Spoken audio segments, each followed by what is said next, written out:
Hello, friends. Did you know that nearly 80% of those who watch my videos aren't subscribed? If you enjoy the content, I'd truly appreciate it if you hit that subscribe button. It helps a lot. Also, don't forget to leave a like and share your thoughts in the comments. Your interaction not only supports the channel's growth, but also helps these stories reach more people. Thank you all for being here. By the way, where are you watching from? Let me know in the comments. 23 years on the force teaches you to read people.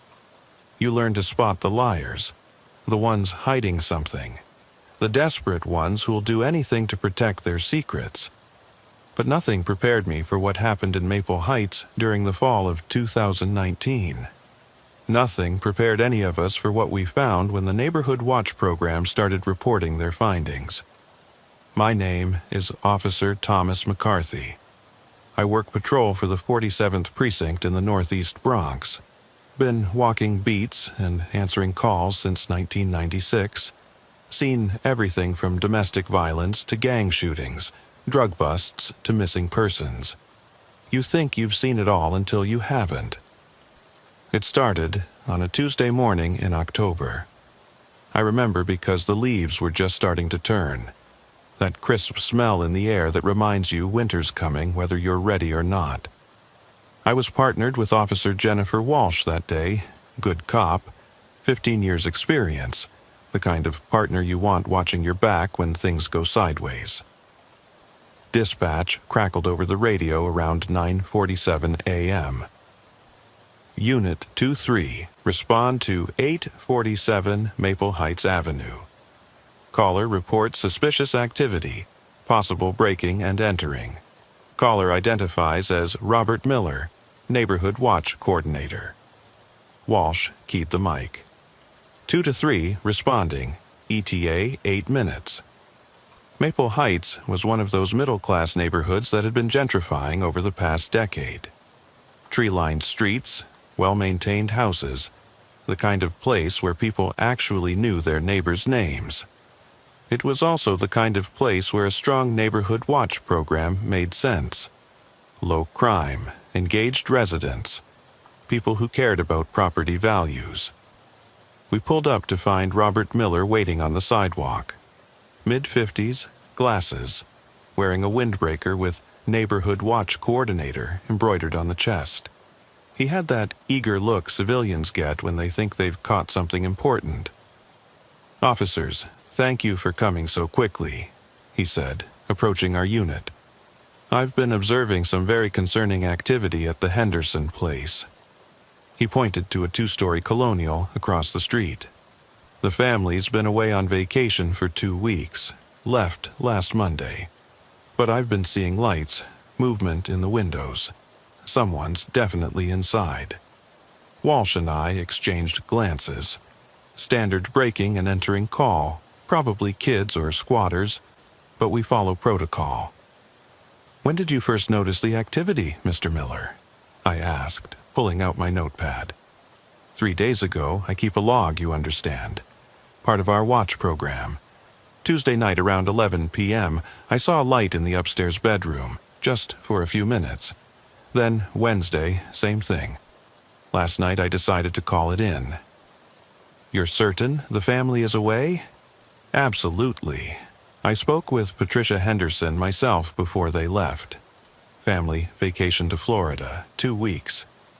I've been collecting their mail, watering the plants. They're not due back until this coming Sunday." Walsh nodded. "We'll take a look. You should probably wait in your house while we investigate."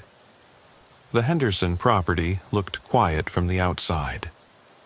No vehicles in the driveway.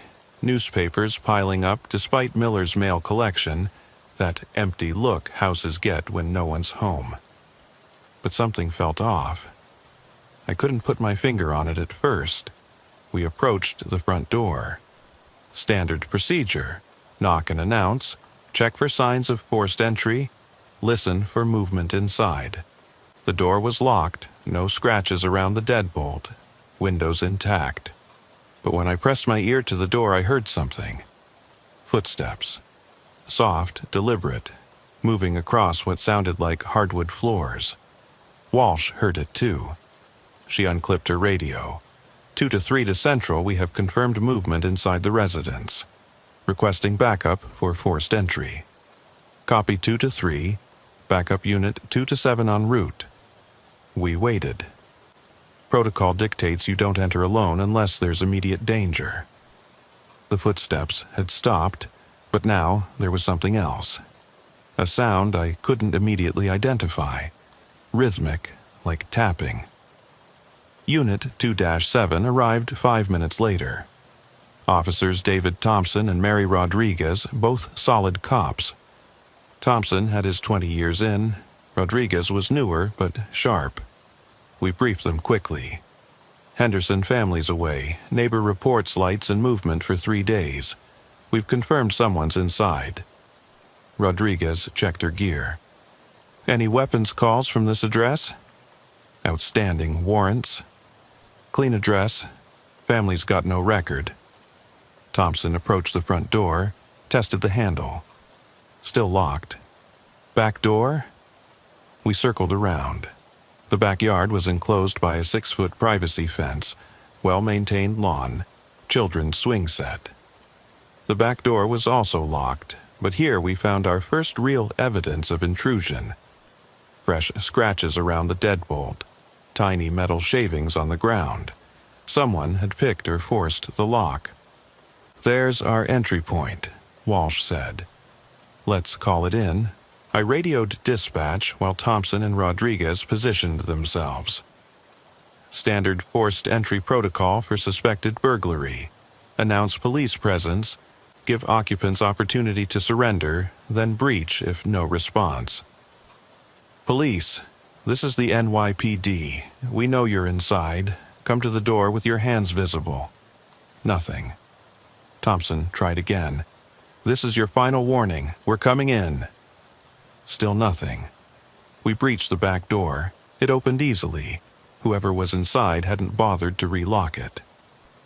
The house was dark, quiet, but that smell hit us immediately. Not decay, not death, but something sour and stale, like someone had been living there without proper ventilation or hygiene. Police! Show yourself! We began clearing the house room by room. Kitchen was a mess. Not ransacked, but lived in.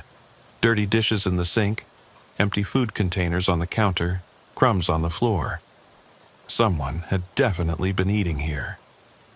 The living room showed more signs of occupation.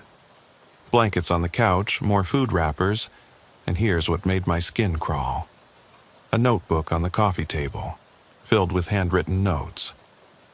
I flipped it open while Rodriguez covered the stairs. The writing was cramped, obsessive. Tuesday, 7:23 p.m., Robert exits house, checks mailbox. Tuesday, 7:31 p.m., Robert returns inside, living room, light, on Tuesday, 8:15 p.m. Robert in kitchen, visible through window. Tuesday, 8:43 p.m., Robert watching TV, blue glow from front window. Page after page of observations about Robert Miller's daily routine. Times he left the house, when lights went on and off. What rooms he occupied. Dozens of entries going back weeks. Thompson, Rodriguez, you need to see this. They came down from the second floor. Upstairs is clear, but there's more stuff up there. Looks like someone's been living in the master bedroom. I showed them the notebook. Rodriguez whistled low. Someone's been watching the watcher. Gets worse, Thompson said. There's photography equipment upstairs. Telephoto lens, tripod set up by the window, direct line of sight to Miller's house. Walsh was checking the basement. Her voice came up the stairs. Officers, we've got a problem down here. The basement had been converted into some kind of surveillance center. Multiple notebooks filled with observations, not just about Miller but about other neighbors too. Patricia and Robert Henderson's vacation schedule was documented in detail. Work schedules for families throughout the neighborhood. Children's school pickup times. Everything you'd need to know to monitor an entire community. But the worst part was the photographs. Hundreds of them, taken with that telephoto lens. Miller in his kitchen making breakfast. Other neighbors getting mail. Walking dogs, children playing in yards. All taken from inside the Henderson house while the family was away. "We need to get Miller out of his house," I said. "Whoever this is, they're obsessed with him specifically." Walsh radioed for additional units and a supervisor.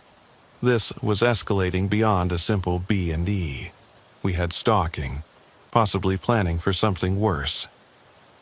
As we waited for backup, Rodriguez found something else. A detailed floor plan of Miller's house. Hand-drawn, but accurate. Entry points marked, room layouts, even the location of his bedroom window. "How would they get this information?" Rodriguez asked. Thompson was studying the photographs. "Some of these are taken from inside Miller's house. Look at this one. It's his kitchen, but the angle is from inside, looking toward the window where he'd be visible from here." The implication hit us all at the same time. Whoever had been living in the Henderson house hadn't just been watching Miller from a distance. They'd been inside his house too. My radio crackled. 2 to 3, this is 2. Adam 7, I'm your supervisor responding. ETA 3 minutes. Copy, Sarge. Be advised we've got a stalking situation, possibly more serious. Recommend we evacuate the target residence immediately. Copy that. Don't approach the subject residence until I arrive. Sergeant Patricia Williams arrived with 2 additional units. Williams had been my supervisor for 6 years. Tough cop, good instincts. I briefed her on what we'd found. "Jesus Christ," she said, flipping through the notebook. "How long has this been going on?" "Based on the entries, at least 6 weeks, maybe longer. And Miller has no idea?" "He's been reporting the suspicious activity to us. He knew someone was in the Henderson house, but not that he was the target." Williams made the call. "We evacuate Miller now, search his house for signs of entry, then we sit and wait. Whoever this is will probably come back." Getting Miller out of his house proved more difficult than expected. When we approached his door, he was excited to hear about our findings, but reluctant to leave. "You found someone in the Henderson place?" "I knew it. I've been tracking their movements for days.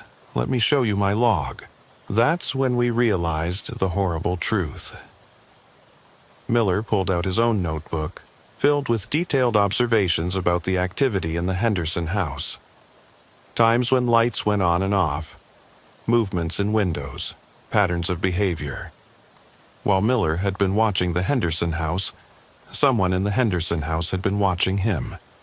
They were both surveillance logs, both detailed, both obsessive. But Miller's was part of his neighborhood watch duties. The other was something much darker.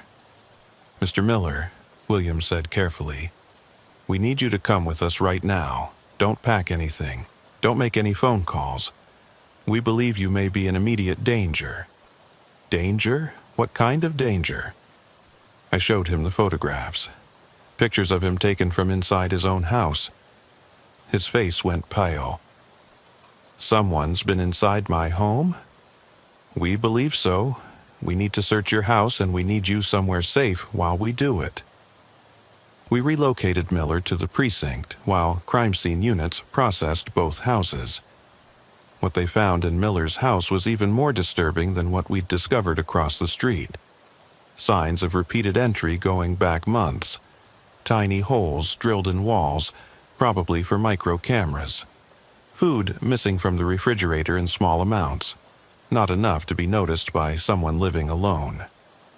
Personal items moved slightly, repositioned. Someone had been living in Miller's house part-time, learning his routines, studying his habits. But here's what really chilled me. They found evidence that whoever had been doing this had been inside Miller's house the same nights Miller had been across the street, doing his neighborhood watch duties. While Miller was watching the Henderson house, the intruder was inside Miller's house, watching Miller's empty rooms, going through his belongings, sleeping in his bed. The crime scene team found DNA evidence, hair follicles, saliva on drinking glasses, fingerprints on surfaces that had been wiped clean but missed spots. We ran everything through the system. The prints came back to someone named William Patterson, 43 years old, previous arrests for stalking and breaking and entering. Last known address in Queens, but that had been over 2 years ago. No employment records, no credit history, basically off the grid since 2017. What we learned about Patterson's background made the situation even more frightening. He had a pattern of targeting people involved in community safety.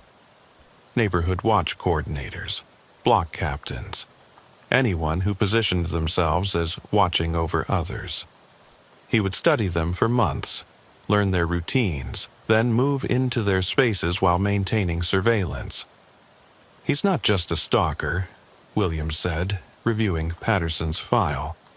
He's someone who stalks the watchers, gets off on turning the surveillance around. We issued a BOLO alert and set up surveillance on both houses, waiting for Patterson to return. Miller was relocated to a hotel under police protection while we worked the case. The waiting period gave us time to dig deeper into Patterson's methods. Detective Michael Rodriguez from our precinct joined the investigation, bringing his experience with organized stalking cases. "This isn't random," Rodriguez said, studying the evidence. "Patterson has a system. Look at how he selected Miller. Active neighborhood watch coordinator, lives alone. Predictable routine, house with multiple entry points." "You think there are other victims?" "I'd bet on it.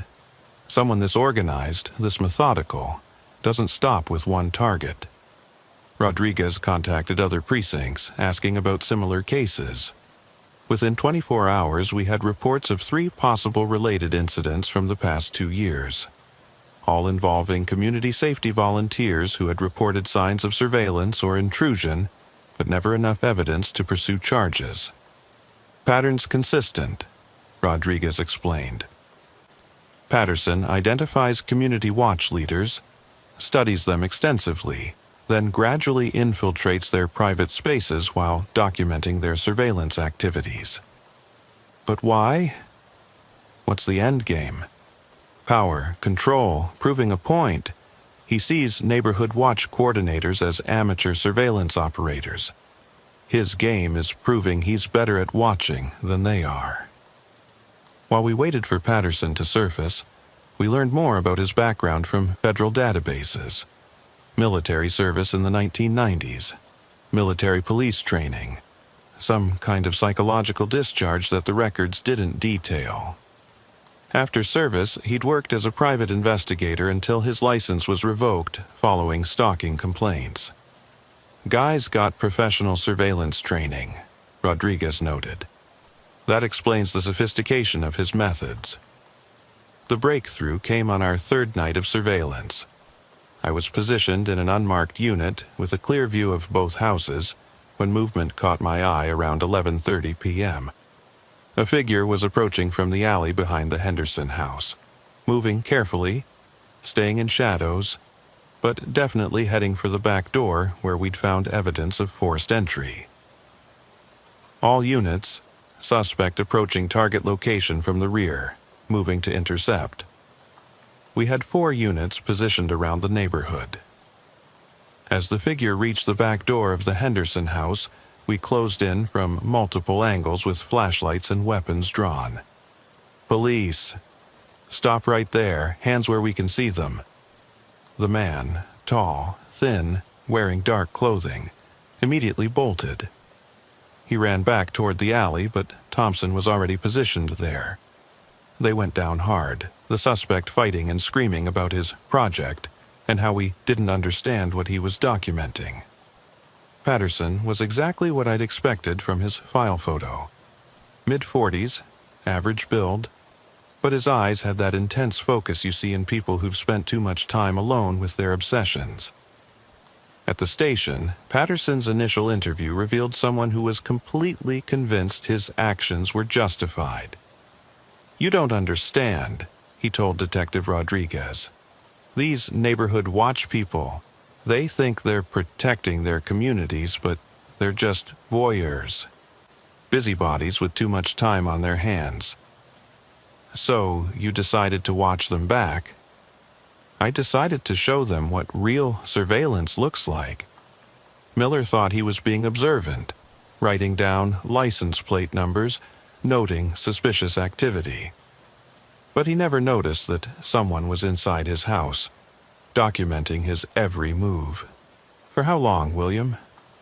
Patterson smiled. 6 months. I've been inside his house, learning his routines, going through his belongings, sleeping in his bed. And he never had a clue.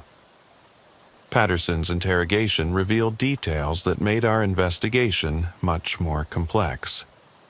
What we thought was the work of one disturbed individual was actually part of something larger and more organized. "I'm not the only one doing this," Patterson told Rodriguez during his second interview. "There are others. People who understand that these community watch programs are a joke." "What others? Give me names." "I don't know their real names. We communicate online, share techniques, compare notes on targets." Rodriguez leaned forward. "You're part of an online network?" "Forum dedicated to urban surveillance techniques. Counter-surveillance, really. Proving that civilian watchers aren't as observant as they think they are." This revelation changed everything. What we'd been treating as an isolated stalking case was potentially part of a coordinated effort targeting community safety programs. Rodriguez contacted Detective Sarah Collins from Manhattan South, who specialized in cybercrime and organized stalking. Collins had been tracking online networks involved in harassment campaigns against public figures. "This fits patterns we've been seeing," Collins told us when she arrived to consult on the case. "Online communities that recruit and train individuals to conduct systematic harassment of specific target groups. How organized are we talking?" "Depends on the network. Some are just informal discussion groups.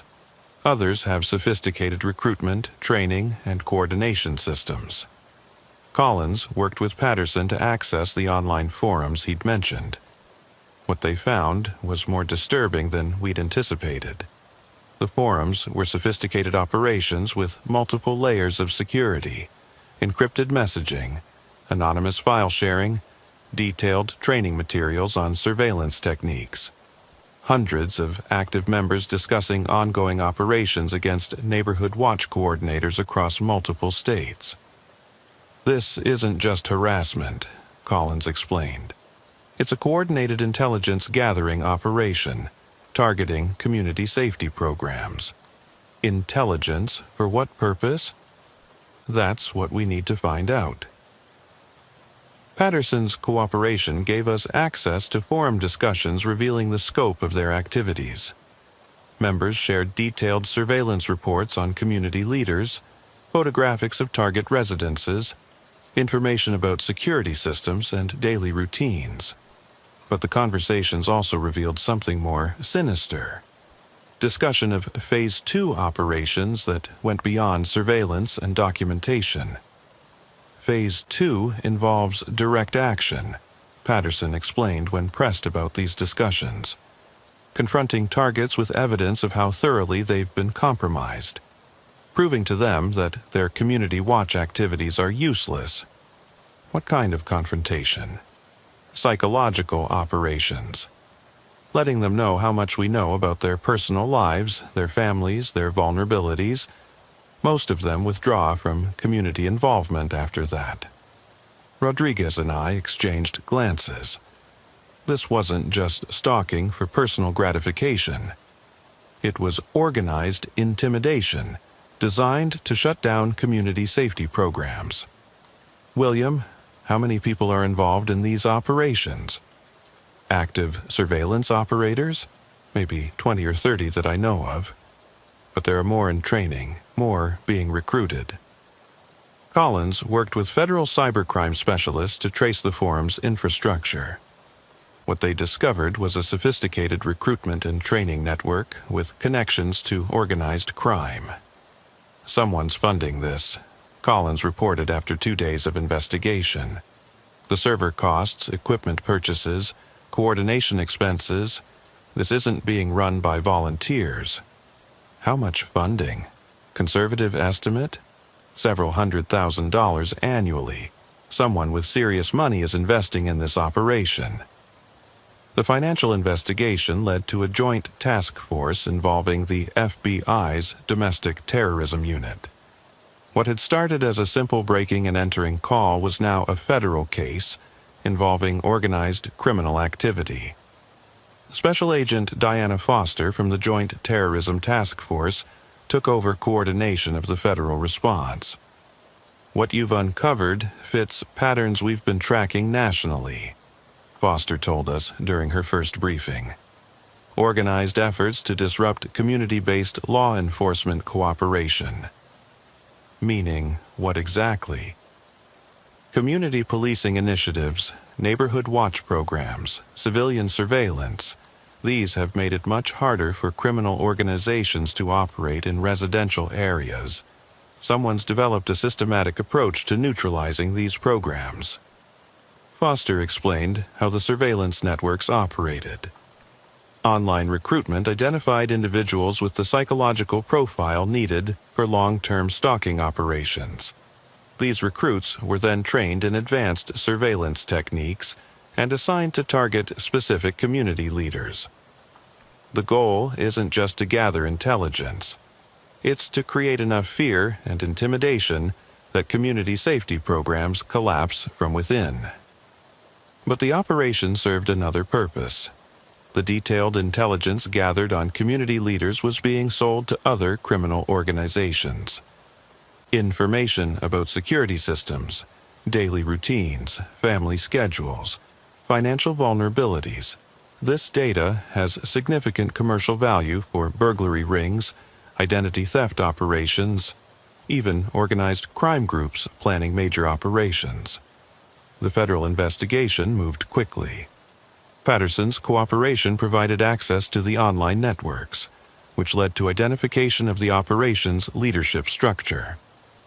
The network was led by Vincent Caruso, a career criminal with connections to organized crime families throughout the Northeast. Caruso had realized that traditional criminal territorial control was being undermined by community involvement in law enforcement.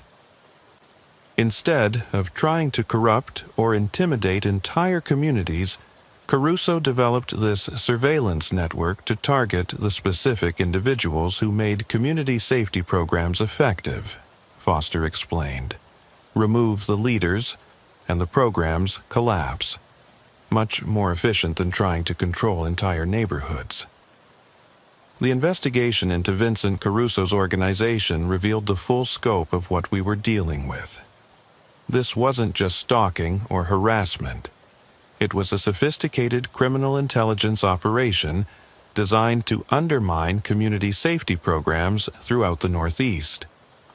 Agent Foster briefed us on Caruso's background during a joint task force meeting at Federal Plaza. Caruso had been involved in organized crime for over 20 years, specializing in operations that required detailed intelligence gathering and long-term planning. Caruso's organization had been losing territory for years, Foster explained. Every time they tried to establish operations in a new neighborhood, community groups would organize, contact police, pressure local politicians. Traditional intimidation wasn't working anymore, so he developed this surveillance network instead. Exactly. Instead of fighting whole communities, they decided to target the individuals who made community resistance possible. The financial investigation revealed the true scale of Caruso's operation. The surveillance network was generating significant revenue from multiple sources, selling intelligence to other criminal organizations, gathering information for burglary and identity theft operations, and conducting political intelligence for various clients. Conservative estimate, they were generating over $2 million annually from intelligence sales, Foster said. This had become a major profit center. But the operation's primary purpose remained neutralizing community safety programs. The psychological impact on targeted community leaders was devastating enough that most withdrew from civic involvement entirely. Detective Rodriguez had been working with Patterson to identify other victims. The list was extensive and disturbing.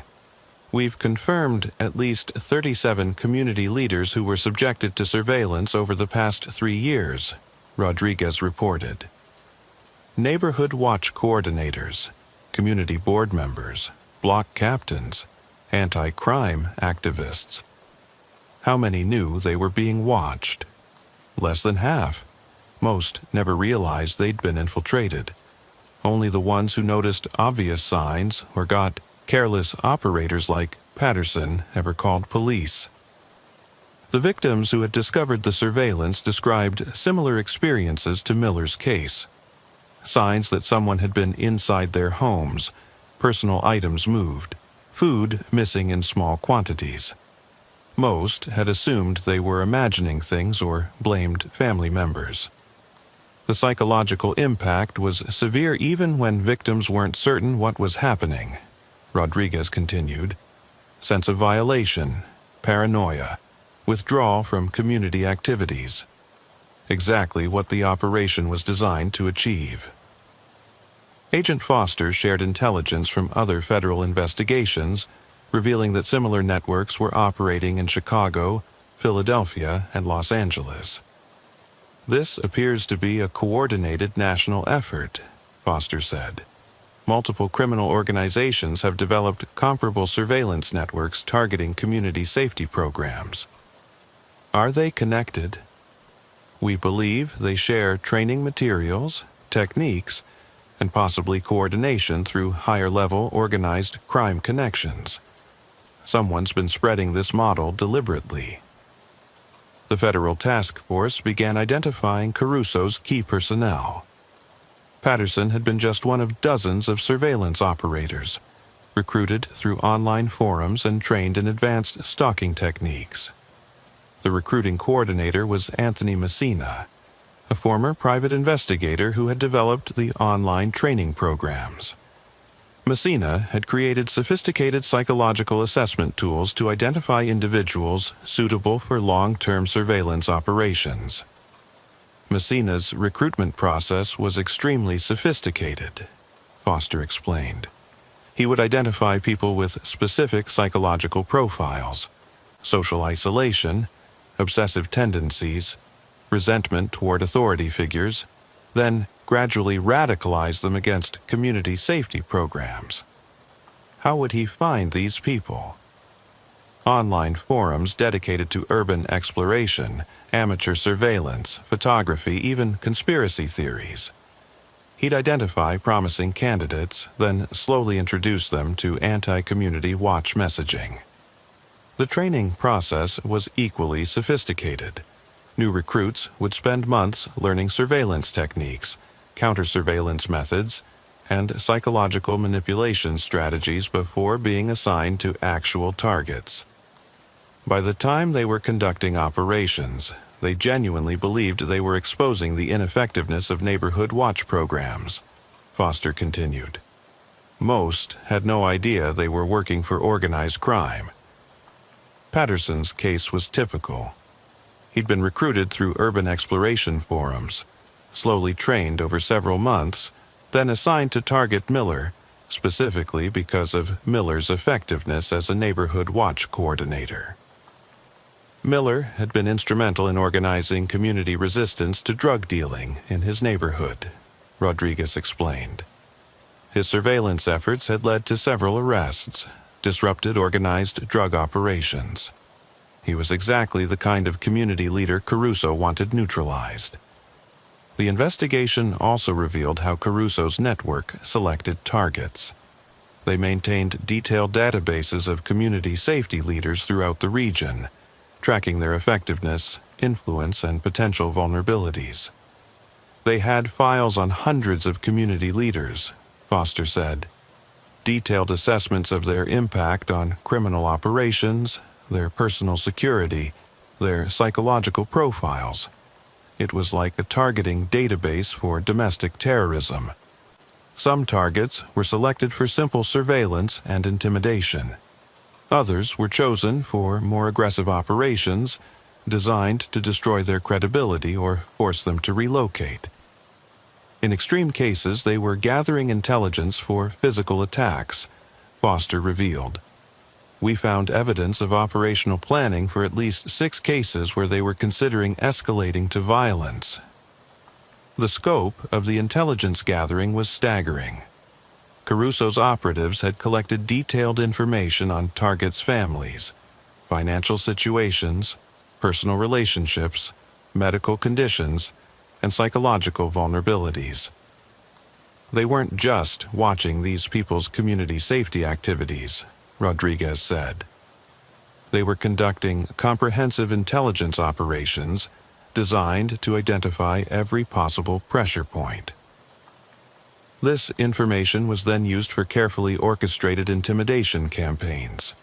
Targets would receive anonymous messages demonstrating detailed knowledge of their personal lives, or they'd discover evidence that someone had been inside their homes. The goal was always to make them feel completely vulnerable, Foster explained.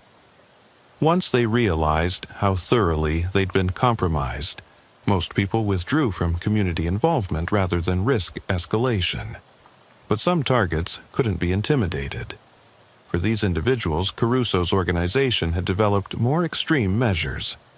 Agent Foster's next revelation sent shockwaves through our task force. While reviewing files seized from Caruso's operation, federal investigators had discovered detailed assassination plans for community leaders who couldn't be intimidated or driven away from their civic activities. We found operational blueprints for eliminating 6 high-priority targets, Foster told us during our briefing at Federal Plaza, complete with surveillance intelligence, timing plans, and methods designed to make the deaths appear accidental. The targets were community safety leaders who had been particularly effective at organizing law enforcement cooperation in their neighborhoods.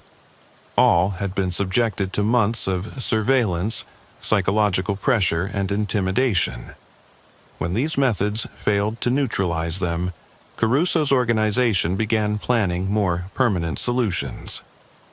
The level of detail was professional grade, Foster continued.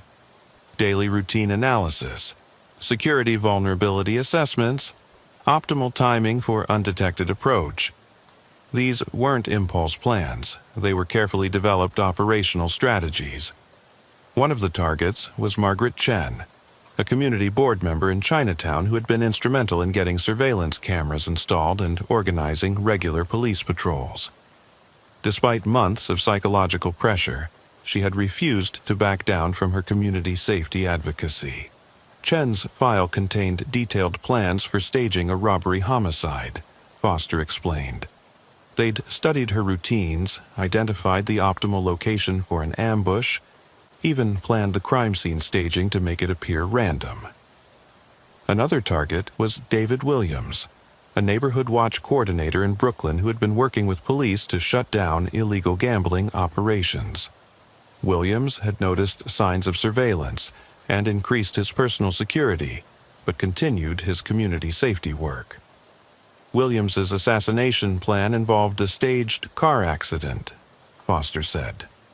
They'd documented his daily commute, identified a location where they could force his vehicle off the road, make it appear like a single-car crash.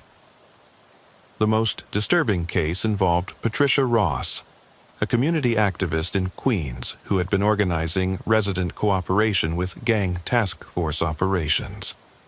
Ross had been subjected to extensive psychological pressure, including break-ins at her home and anonymous threats. When intimidation failed to stop Ross, they began planning what they called a home invasion gone wrong, Foster revealed. Complete invasion scenario designed to eliminate her while making it appear like a burglary escalated to violence. The assassination plans revealed the true nature of Caruso's organization. This wasn't just organized stalking or intelligence gathering. It was domestic terrorism designed to eliminate effective community safety leadership. These people weren't planning to harm random civilians, Foster emphasized. They were specifically targeting individuals whose community safety work threatened organized criminal operations. Detective Rodriguez had been reviewing the target selection criteria used by Caruso's network. The patterns were chilling in their systematic approach. They ranked community leaders based on their effectiveness at organizing police cooperation, Rodriguez explained. High-impact organizers who couldn't be intimidated were marked for elimination. How many were marked? 6 had active assassination plans, but their database contained escalation assessments for over 40 community leaders throughout the region. The escalation assessments were detailed psychological profiles designed to predict which targets could be intimidated and which would require more aggressive measures. They were literally maintaining kill lists, Rodriguez continued. Community volunteers who thought they were just organizing neighborhood watch programs had no idea they were being evaluated for potential assassination. Agent Foster explained how federal authorities had discovered these plans. Patterson's cooperation had provided access to the organization's internal communications, revealing discussions about permanent solutions for high-priority targets. The communications were coded, but the meaning was clear, Foster said. They were discussing murder as a business decision, cost-benefit analysis of assassination versus continued surveillance and intimidation. The federal investigation revealed that Caruso's organization had been escalating their operations gradually. What started as simple surveillance had evolved into psychological warfare, then planned violence. The pattern suggests they were testing methods, refining techniques, building toward a coordinated campaign of assassinations, Foster explained. If we hadn't discovered them when we did, they probably would have begun killing community leaders within months. The evidence also revealed connections to other criminal organizations. Caruso's intelligence network was sharing information with drug trafficking operations, illegal gambling rings, and protection racket schemes throughout the Northeast. Community safety programs had been disrupting multiple types of criminal activity, Foster said. Caruso's network was providing a service to the broader, organized crime community. This explained the sophisticated funding and coordination of the surveillance operation. Multiple criminal organizations were contributing resources because they all benefited from neutralizing community safety leadership. It was like a criminal conspiracy specifically designed to destroy community policing initiatives, Rodriguez observed. They'd identified community involvement as the primary threat to their operations. The assassination plans also revealed the organization's long-term strategy. They weren't planning random violence. They were developing a systematic campaign to eliminate the most effective community safety leaders throughout the region. Once they'd eliminated the top organizers, community safety programs would collapse from fear and lack of leadership, Foster explained. Neighborhoods would withdraw from cooperation with law enforcement, creating opportunities for criminal organizations to reestablish territorial control. But the assassination plans contained another disturbing element. They included provisions for recruiting new surveillance operators from the communities where assassinations occurred. They planned to use the fear generated by murders to recruit new followers, Foster revealed. Community members traumatized by violence against their leaders would be approached with propaganda about the futility of community safety efforts. This recruitment strategy would have created a self-perpetuating cycle. Assassinations would destroy community safety leadership while simultaneously generating new recruits for future surveillance operations. It was designed to spread like a virus, Rodriguez said. Each successful assassination would weaken community safety programs while strengthening their surveillance network. The federal task force realized they were dealing with something unprecedented. Organized crime specifically adapted to neutralize modern community policing methods. Traditional organized crime relied on corruption and territorial intimidation, Foster explained. This network represented evolution toward targeted elimination of community safety infrastructure. The implications were staggering. If successful, Caruso's model could have been replicated in cities throughout the country, systematically destroying community involvement in law enforcement cooperation. The federal task force moved quickly once they understood the scope of Caruso's operation. Plans were developed for coordinated arrests across multiple states, targeting not just the leadership, but the entire surveillance network that had been systematically stalking community safety leaders. Agent Foster coordinated the operation from Federal Plaza, working with local law enforcement agencies throughout the Northeast. The complexity of the network required simultaneous raids to prevent evidence destruction and flight by key personnel. We identified 47 individuals directly involved in surveillance operations, Foster briefed us during the final planning session. Plus 14 in leadership and coordination roles.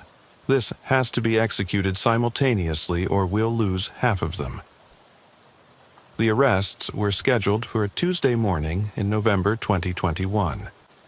I was assigned to the team arresting Anthony Messina, the recruitment coordinator who had operated under the screen name Silent Eye in the online forums where Patterson had been recruited. Messina lived in a converted warehouse space in Long Island City, Queens. The building had been converted to artist lofts, but Messina was using his unit as a sophisticated surveillance operations center. We breached his door at exactly 6 a.m., coordinated with raids happening simultaneously across 5 states. Messina was awake, apparently monitoring multiple computer screens when we entered. "Anthony Messina, FBI, you're under arrest." Messina's apartment was a revelation. Multiple computer workstations, professional surveillance equipment, detailed files on hundreds of community leaders throughout the Northeast. The walls were covered with organizational charts, surveillance timelines, and photographs taken by his recruited operatives. "You have no idea what you've disrupted," Messina told us during his arrest. "There are community leaders all over this city who think they're safe because they've got neighborhood watch programs. They have no idea how vulnerable they really are.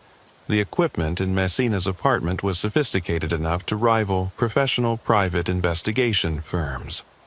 High-end cameras with telephoto lenses, electronic surveillance devices, computer systems for coordinating multiple ongoing operations. But the most disturbing discovery was his recruitment files. Detailed psychological profiles on hundreds of individuals who had been assessed as potential surveillance operatives. He wasn't just recruiting random people, Agent Foster explained as we processed the scene. He was conducting systematic psychological evaluations to identify individuals with the specific personality traits needed for long-term stalking operations. The recruitment files revealed Messina's methods. He would identify potential candidates through online forums, social media activity, and even job application databases.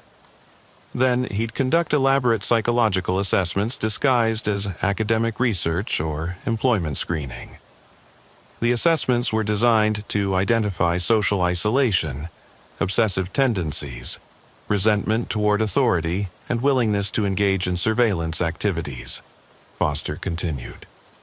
Only candidates who met specific psychological criteria were recruited for actual operations.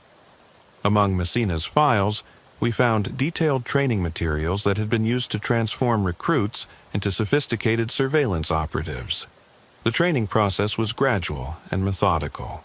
designed to slowly radicalize participants while teaching them advanced stalking techniques. New recruits would spend months in online training programs, Foster explained as we reviewed the materials. They'd start with basic surveillance theory, gradually move to advanced techniques, then begin practicing on low-priority targets before being assigned to actual community leaders. The training materials were professionally developed, complete with instructional videos, practice exercises, and psychological conditioning techniques designed to overcome recruits' natural reluctance to invade others' privacy. Messina had developed an entire curriculum for training stalkers, Rodriguez observed. This wasn't amateur hour. It was systematic preparation for criminal activity. But perhaps the most chilling discovery in Messina's apartment was his target database. Detailed files on over 300 community safety leaders throughout the Northeast, complete with threat assessments, operational plans, and elimination criteria. He'd been systematically cataloging every effective community organizer in the region, Foster said, ranking them by their impact on criminal operations, their vulnerability to intimidation, their potential for elimination. The database revealed that Miller's case had been considered a training operation, a low-risk assignment designed to test Patterson's capabilities before moving him to higher priority targets. Miller was selected specifically because he was isolated, predictable, and operating in a low-crime area, Foster explained. They wanted to see how thoroughly Patterson could infiltrate a neighborhood watch coordinator's life without being detected. Meanwhile, across the city, other arrest teams were discovering similar operations centers. Vincent Caruso himself was arrested at his residence in Staten Island, where investigators found the central coordination facility for the entire surveillance network. Caruso's operation was even more sophisticated than Messina's recruitment center. Multiple secure communication systems, financial records showing payments to dozens of surveillance operatives, and detailed intelligence reports from operations throughout the region. Caruso's place looked like a corporate headquarters, reported Detective Lisa Wang from the team that arrested him. Professional office setup, administrative staff, even regular business meetings with department heads. The business records seized from Caruso's operation revealed the financial scope of their activities. Over $2 million in annual revenue from intelligence sales, with detailed accounting of payments to surveillance operatives, equipment purchases, and operational expenses. They were running this like a legitimate business, Wang continued. Formal organizational structure, performance reviews for operatives, even health insurance for full-time surveillance staff. But the most disturbing documents found at Caruso's facility were the escalation protocols, detailed procedures for transitioning from surveillance to intimidation to elimination, complete with decision trees for determining when assassination became necessary.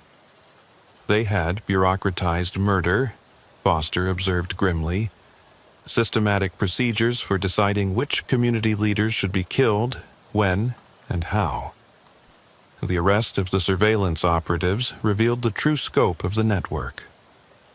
47 individuals conducting active surveillance operations against community leaders throughout the Northeast. Most, like Patterson, had no idea they were working for organized crime. The majority of the operatives genuinely believed they were exposing the ineffectiveness of neighborhood watch programs, Foster explained during our post-arrest briefing. They'd been gradually radicalized to view community safety advocates as hypocrites and voyeurs. Many of the arrested operatives expressed shock when they learned about the organization's criminal connections and assassination plans. They'd been carefully compartmentalized, knowing only their specific assignments and believing they were part of an informal activist movement. It's a classic recruitment technique for extremist organizations, Foster said. Gradually indoctrinate people while keeping them isolated from the broader criminal agenda. But some operatives had been aware of the organization's true nature. These individuals, typically the more experienced surveillance specialists, had been directly involved in intelligence gathering for burglary operations and intimidation campaigns. About 15 of the arrestees were fully aware they were supporting organized crime, Foster reported. These were the senior operatives who'd been involved in multiple operations and received significant financial compensation. The arrests disrupted dozens of ongoing surveillance operations throughout the region. Community leaders who had been living under constant observation suddenly found themselves free from the psychological pressure they'd been experiencing for months. The immediate impact was significant, Rodriguez noted. We started getting calls from community safety volunteers who said they suddenly felt like they could breathe again. But the arrests also revealed how extensively community safety programs had been infiltrated. Evidence seized during the raids showed that surveillance operatives had penetrated neighborhood watch programs, community board meetings, and even police community liaison programs. They'd been gathering intelligence from inside the very organizations they were targeting, Foster explained. Some operatives had actually joined neighborhood watch programs to gather information on coordinators and other participants. This internal infiltration had provided Caruso's organization with detailed intelligence on community safety program operations, enabling them to predict and counter law enforcement community policing initiatives. They knew about police community meetings before they happened, had advance warning of neighborhood watch patrol schedules, even had inside information on crime prevention programs, Rodriguez said. It was systematic penetration of community law enforcement cooperation. The evidence also revealed that some community safety programs had been entirely compromised. In several neighborhoods, multiple surveillance operatives had joined watch programs, effectively turning them into intelligence-gathering operations for organized crime. Some neighborhood watch programs had more criminals than legitimate volunteers, Foster observed. Community members thought they were organizing to fight crime, but they were actually providing intelligence to criminal organizations. The interrogation phase of the investigation revealed the psychological complexity of Caruso's recruitment and training methods. Most of the arrested surveillance operatives had been systematically conditioned to view their activities as legitimate activism rather than criminal stalking. I participated in several interviews with operatives who had been working in our precinct's jurisdiction. Their stories revealed sophisticated psychological manipulation techniques that had gradually transformed ordinary citizens into dedicated stalkers. Jennifer Walsh, one of Patterson's fellow operatives, had been recruited through online photography forums. A divorced accountant in her early 50s, Walsh had initially joined surveillance operations believing she was documenting the ineffectiveness of community safety programs. I thought I was exposing hypocrites, Walsh explained during her interview. These neighborhood watch people, they acted like they were protecting everyone, but they were just busybodies looking through their neighbors' windows. Walsh described how her recruitment had progressed over 18 months. Initial contact through photography forums led to private messages about documentary projects exposing community surveillance programs. Gradually, she was introduced to more explicit anti-neighborhood watch messaging. They convinced me that community watch coordinators were the real voyeurs, Walsh continued. That they were violating people's privacy under the guise of community safety. I thought I was turning the tables, showing them what it felt like to be watched. The psychological conditioning was sophisticated enough that Walsh genuinely believed she was conducting legitimate activism even while breaking into people's homes and documenting their most private moments. I never thought of it as stalking, she said. They taught us that we were researchers, documentarians, exposing the truth about community surveillance programs. Walsh had been assigned to target Susan Martinez, a community board member who had been organizing resident cooperation with police gang task force operations. For 8 months, Walsh had been systematically infiltrating Martinez's life. I documented everything, Walsh explained. Her daily routines, family relationships, work schedule, financial situation. I thought I was gathering evidence of how neighborhood watch people were just ordinary citizens with ordinary vulnerabilities. What was the plan for this information? Eventually, we were supposed to confront her with it. Show her how thoroughly we documented her life while she thought she was the one doing the watching. Prove that her community safety work was meaningless. But Walsh's surveillance had gone far beyond simple documentation. She'd been inside Martinez's home dozens of times, photographed personal documents, even recorded private conversations with hidden microphones. I told myself it was necessary for the project, Walsh said, that we needed comprehensive documentation to make our point effectively. The interview revealed how Caruso's organization had exploited Walsh's personal vulnerabilities. Her divorce had left her socially isolated and resentful toward authority figures. The surveillance activities provided both social connection and a sense of power. For the first time in years, I felt like I was part of something important, Walsh admitted. The other operatives became like family. We were working together on something that felt meaningful.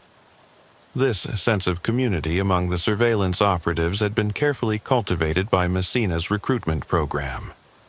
Regular online meetings, shared operational experiences, and group activities designed to strengthen emotional bonds between operatives. They created a support network for people conducting criminal activities, Agent Foster observed. Made stalking feel like community service. Other interviews revealed similar patterns. Mark Thompson, a retired electrician who had been surveilling neighborhood watch coordinators in Queens, described how his recruitment had begun with discussions about government overreach and civilian surveillance.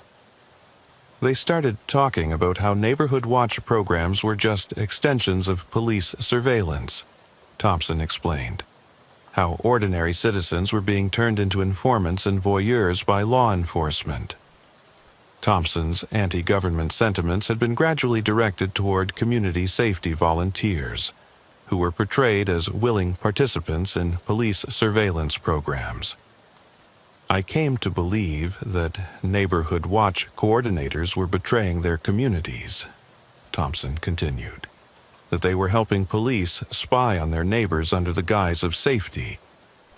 This ideological framework had enabled Thompson to justify extensive surveillance activities against David Chen, a community organizer who had been working to improve police-community relations in his neighborhood.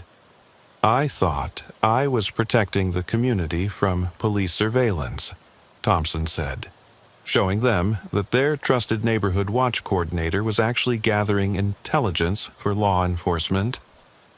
Thompson had spent 6 months infiltrating Chen's personal life, documenting his family relationships, work activities, and community involvement. The intelligence had been passed to Caruso's organization for analysis and operational planning. What kind of operational planning? I didn't know at the time. I thought it was just for documentation purposes, proving our point about civilian surveillance programs. But Thompson's surveillance reports had actually been used to develop intimidation strategies against Chen. Anonymous messages containing personal information, evidence of home intrusions, and subtle threats designed to pressure Chen into withdrawing from community organizing. When I learned about the intimidation campaigns, I was shocked, Thompson admitted. I thought we were just documenting and exposing. I never intended to help with harassment. The interviews revealed that most operatives had been carefully shielded from the organization's criminal activities. They received specific assignments and training, but were not informed about the broader network or its connections to organized crime. Compartmentalization was key to their recruitment strategy, Foster explained. Most operatives knew only their specific targets and believed they were part of a grassroots activist movement. But some operatives had been aware of the criminal connections. These individuals, typically recruited through different channels, had been directly involved in intelligence, gathering for burglary operations and protection rackets. David Rodriguez, not related to our Detective Rodriguez, had been recruited through connections to illegal gambling operations. Unlike the ideologically motivated operatives, Rodriguez understood he was working for organized crime from the beginning. "I knew this was about business, not activism," Rodriguez told us during his interview. Community safety programs were hurting gambling operations, drug dealing, protection rackets. We were gathering intelligence to shut them down. Rodriguez had been involved in some of the most aggressive surveillance operations, including intelligence gathering for the planned assassinations of high-priority community leaders. Some targets couldn't be intimidated or bought off, Rodriguez explained. For those people, elimination was considered a business necessity. Were you prepared to participate in murders? If that's what the job required. These people were costing the organization significant money. Their community safety work was disrupting profitable operations. Rodriguez's matter-of-fact attitude toward assassination revealed the cold business logic behind Caruso's network. Community leaders weren't seen as people with families and lives. They were obstacles to criminal operations that needed to be removed. It wasn't personal, Rodriguez continued. It was just problem-solving. Find the most efficient way to neutralize threats to business operations. The interviews also revealed the extent of intelligence sharing between Caruso's network and other criminal organizations. Surveillance reports were being sold to burglary rings, identity theft operations, and even human trafficking networks. The information was incredibly valuable, Foster explained. Detailed intelligence on community leaders' personal lives, security vulnerabilities, family relationships. Multiple criminal organizations were buying this intelligence for different purposes. Some surveillance reports had been used to plan targeted home invasions. Others provided information for identity theft and financial fraud schemes. The most disturbing cases involved intelligence gathering on families with teenage children. We found evidence that surveillance intelligence was being sold to human trafficking operations, Foster revealed grimly. Information about family structures, children's schedules, security vulnerabilities. It was being used to identify potential trafficking victims. This revelation added another dimension to the federal charges against Caruso's organization. Beyond stalking and conspiracy, they were now facing charges related to human trafficking support operations. The complexity of the Caruso organization's criminal network required extensive preparation for what would become one of the largest domestic terrorism trials in New York history. The evidence collected during the investigation filled dozens of filing cabinets and required coordination between multiple federal agencies. Assistant U.S. Attorney Michael Chen was assigned to prosecute the case. Chen had 15 years of experience with organized crime prosecutions and had handled several high-profile domestic terrorism cases. "This is unlike anything we've prosecuted before," Chen told our task force during trial preparation. "We're dealing with a criminal organization that specifically targeted the infrastructure of community safety programs. It's domestic terrorism designed to undermine law enforcement cooperation." The prosecution strategy focused on demonstrating the systematic nature of the surveillance network and its connections to broader organized crime activities. Chen planned to show how individual stalking cases like Patterson's were part of a coordinated campaign against community safety leadership. Each surveillance operation was a component of a larger conspiracy to disrupt community policing initiatives, Chen explained. We need to help the jury understand that these weren't isolated incidents, but coordinated attacks on community safety infrastructure. The evidence included thousands of hours of surveillance footage, detailed intelligence reports on community leaders, financial records showing payments to surveillance operatives, and communications between network coordinators. But perhaps the most powerful evidence was the testimony of victims like Robert Miller, who could describe the psychological impact of learning they'd been systematically infiltrated and observed. Miller had initially been reluctant to testify.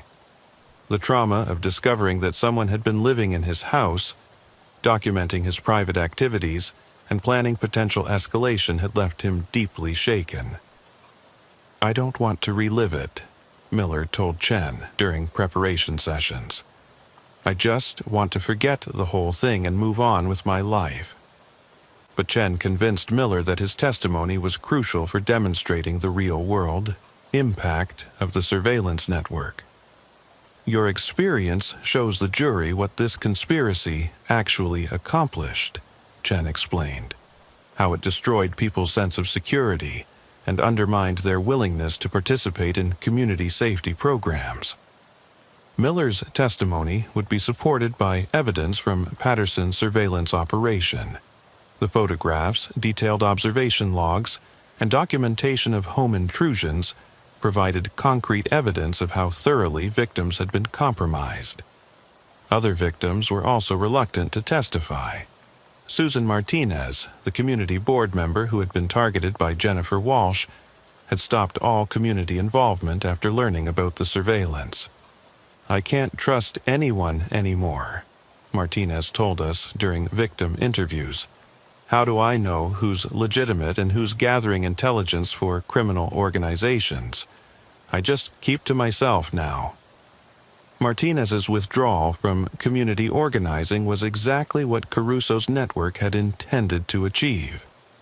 Even without direct intimidation or violence, the psychological impact of the surveillance had effectively neutralized her community safety work. The victim's testimony will show the jury how the conspiracy succeeded in its goals, Chen explained. Even when targets weren't physically harmed, the surveillance operations achieved their purpose of disrupting community safety programs. The prosecution also planned to present evidence of the network's connections to other criminal activities. Financial records showed that surveillance intelligence had been sold to multiple criminal organizations throughout the Northeast. "We can demonstrate that this wasn't just stalking for personal gratification," Chen said.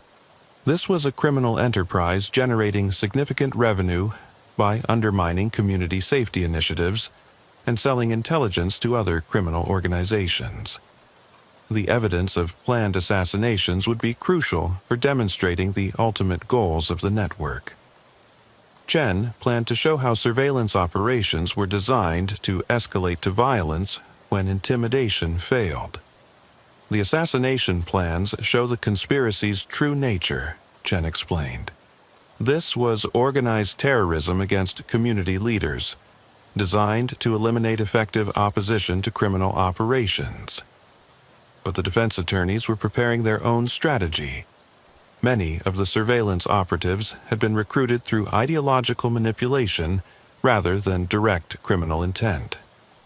Patterson's attorney, Maria Santos, planned to argue that her client had been victimized by sophisticated psychological manipulation.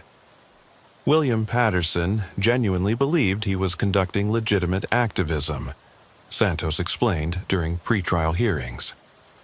He was systematically deceived and manipulated by a criminal organization that exploited his personal vulnerabilities.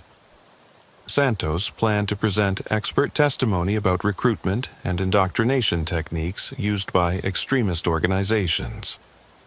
"My client was essentially brainwashed," Santos argued. "He was isolated, vulnerable, and systematically conditioned to view stalking activities as community service." Similar defense strategies were being prepared for other operatives who had been recruited through ideological manipulation. Their attorneys argued that sophisticated psychological conditioning had made them unwitting participants in criminal activities. But the defense strategy was more challenging for operatives like David Rodriguez, who had understood the criminal nature of their activities from the beginning. Rodriguez's attorney, Frank Torino, planned to argue for reduced sentences based on cooperation with federal investigators.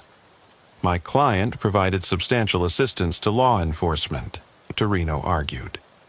His cooperation was crucial for understanding the full scope of the criminal network. The prosecution was willing to consider reduced sentences for operatives who had provided significant cooperation, but Chen insisted that all participants needed to face serious consequences.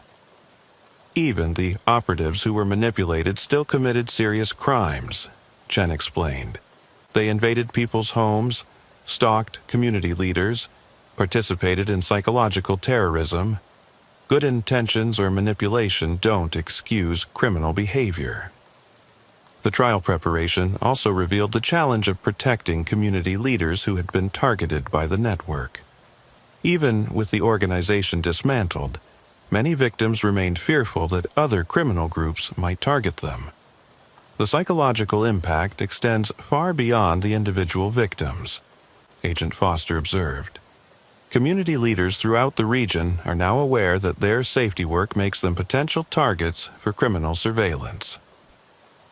Some community safety programs had disbanded entirely after learning about the surveillance network. Others had implemented security measures that made it difficult to maintain the open, accessible approach that made neighborhood watch programs effective.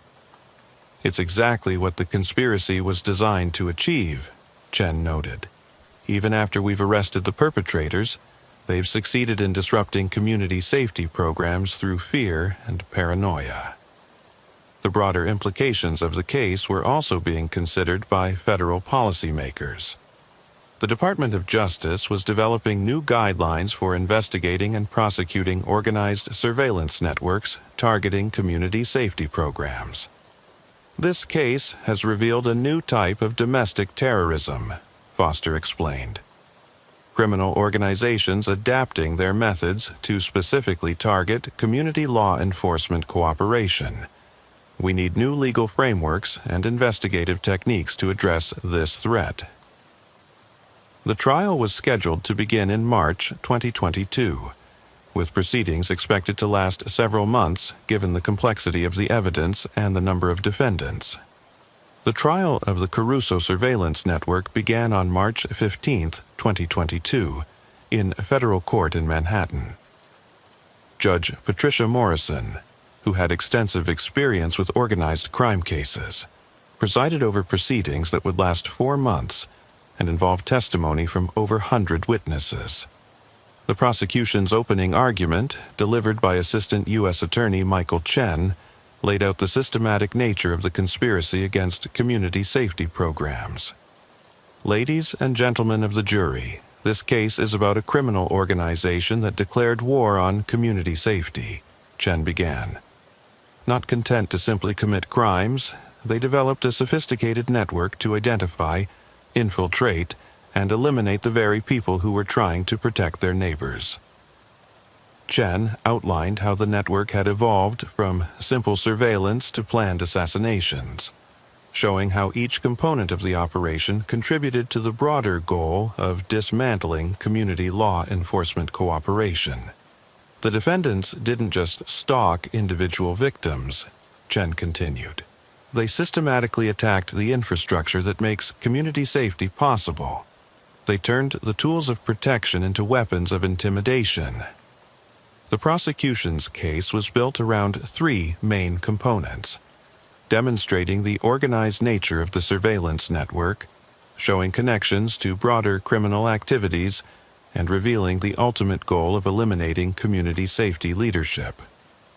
Robert Miller was among the first witnesses to testify. His account of discovering that Patterson had been living in his house while he conducted neighborhood watch activities provided a concrete example of how the surveillance network operated. "I thought I was protecting my community," Miller testified. "I had no idea that while I was watching for suspicious activity, someone was inside my home, going through my belongings, sleeping in my bed." Miller's testimony was accompanied by evidence from Patterson's surveillance operation, photographs taken inside Miller's house, detailed logs of his daily activities, and documentation of the intrusion methods used to gain access. The defendant had been inside Mr. Miller's residence dozens of times over 6 months, Chen explained to the jury. He knew Mr. Miller's routines better than Mr. Miller knew them himself. Cross-examination by Patterson's defense attorney focused on the psychological manipulation that had led to his participation in the surveillance network. "Isn't it true that Mr. Patterson genuinely believed he was conducting legitimate research?" asked Maria Santos. "I don't know what he believed," Miller replied. "I only know that he violated my home, my privacy, my sense of security. The impact on my life has been devastating, regardless of his motivations." Susan Martinez provided similarly powerful testimony about the psychological impact of learning she had been systematically surveilled by Jennifer Walsh.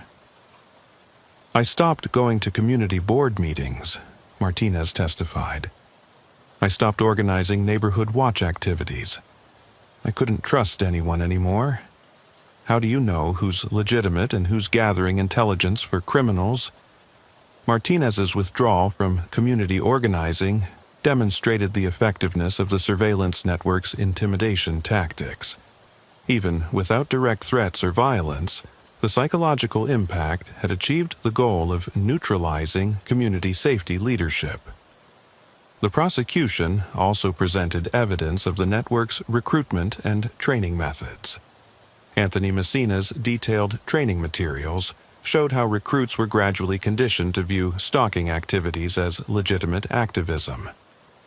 "These weren't random crimes," Chen explained. "This was systematic preparation of individuals to conduct sophisticated surveillance operations against community leaders."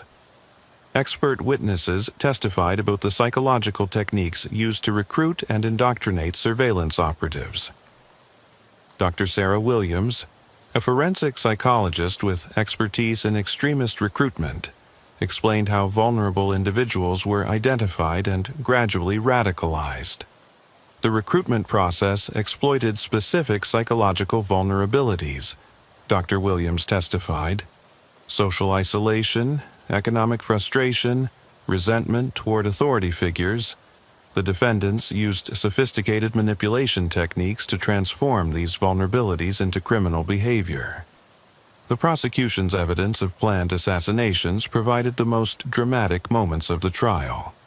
Detailed operational plans for eliminating community leaders who couldn't be intimidated were presented to show the ultimate goals of the conspiracy. "These weren't vague threats," Chen emphasized.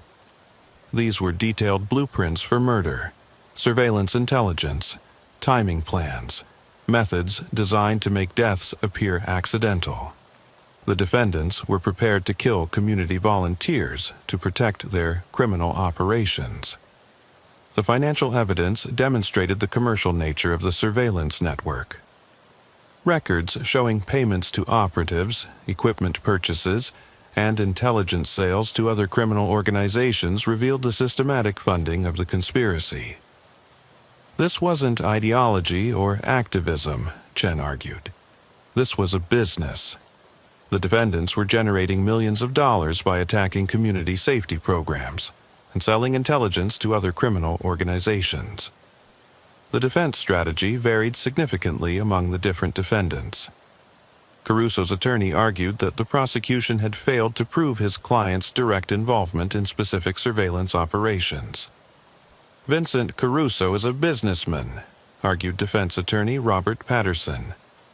"The prosecution wants you to believe he was the mastermind of this alleged conspiracy, but they haven't provided evidence of his direct participation in any surveillance activities." but the financial records and communications evidence clearly established Caruso's leadership role in coordinating and funding the surveillance network. Messina's defense focused on his role as a trainer rather than an operational leader. His attorney argued that recruiting and training activities didn't constitute direct participation in stalking crimes. Anthony Messina provided educational services, argued defense attorney Linda Chen. Teaching surveillance techniques isn't illegal. The prosecution is trying to criminalize knowledge rather than actions.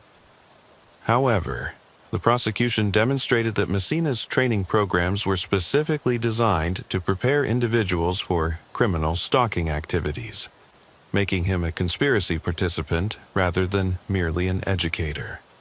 The defense strategy for the surveillance operatives focused heavily on the psychological manipulation they had experienced during recruitment and training. Patterson's attorney presented expert testimony about indoctrination techniques used by extremist organizations. William Patterson was systematically deceived and manipulated, argued Maria Santos. He was led to believe he was conducting legitimate activism rather than criminal stalking. Dr. Michael Rodriguez, a clinical psychologist specializing in extremist psychology, testified about the sophisticated conditioning techniques used by the surveillance network.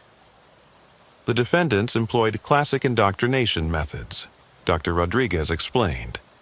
Gradual introduction of extremist ideology, social reinforcement for compliance, isolation from contrary viewpoints. These techniques can override normal moral constraints. But the prosecution countered with evidence of the operatives' sophisticated criminal activities. The detailed nature of their surveillance operations, the professional quality of their intelligence gathering, and their ability to avoid detection for months suggested conscious criminal intent rather than naive manipulation. These defendants weren't confused activists, Chen argued during closing arguments. They were skilled criminals who conducted sophisticated surveillance operations against community leaders. The evidence shows deliberate criminal behavior, not innocent manipulation.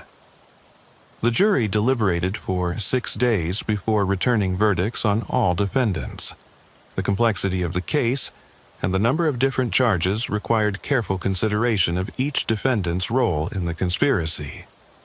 Vincent Caruso was convicted on all counts: conspiracy to commit stalking, racketeering, conspiracy to commit murder, and operating a criminal enterprise. The jury found that he had been the principal organizer and financier of the surveillance network. Anthony Messina was convicted of conspiracy to commit stalking, racketeering, and training individuals for criminal activities. The jury determined that his recruitment and training programs were integral components of the criminal conspiracy. Most of the surveillance operatives were convicted of stalking-related charges, but sentences varied based on their level of awareness and cooperation with authorities. Patterson received 8 years in federal prison after being convicted of stalking, breaking and entering, and conspiracy charges. His cooperation with the investigation resulted in a reduced sentence from the maximum 15 years he could have received. Jennifer Walsh received 6 years after demonstrating genuine remorse and providing extensive cooperation with federal investigators. David Rodriguez, who had been aware of the criminal nature of his activities, received 12 years for stalking, conspiracy, and providing support for planned violent crimes. The sentencing phase revealed the lasting impact of the surveillance network on its victims and the broader community safety programs throughout the region. The defendants' actions had consequences far beyond their immediate victims, Judge Morrison observed during sentencing. They undermined community trust, destroyed safety programs, and created fear that extends throughout the region.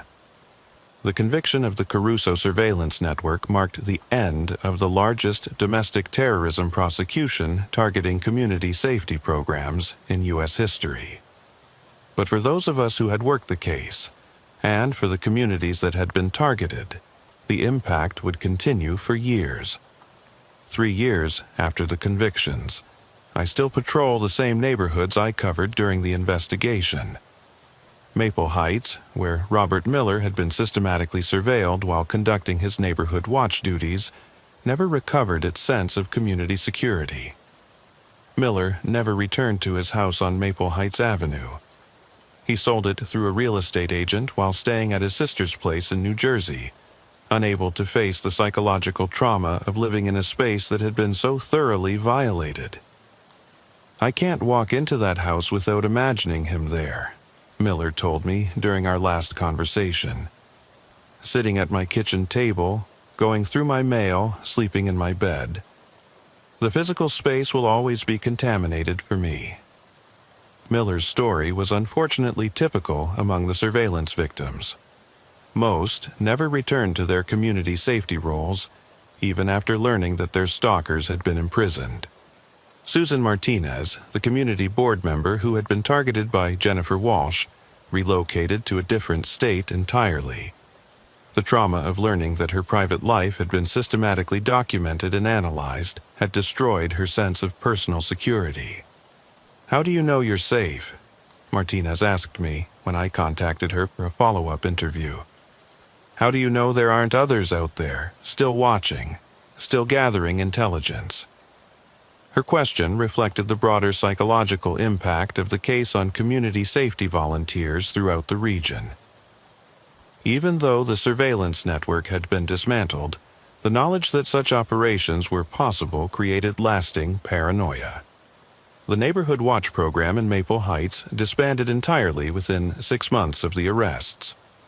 Other community safety programs throughout the Bronx saw dramatic reductions in volunteer participation as word spread about the systematic targeting of community leaders. "It achieved exactly what they wanted," Agent Foster observed during our final case review. "Even after we arrested them, they succeeded in disrupting community-based law enforcement cooperation." The broader implications of the case continued to unfold as federal investigators discovered similar networks in other cities. The model developed by Caruso's organization had been shared with criminal groups in Chicago, Philadelphia, and Los Angeles. This represented a new evolution in organized crime, Foster explained. Instead of fighting entire communities, they learned to identify and neutralize the specific individuals who made community resistance possible.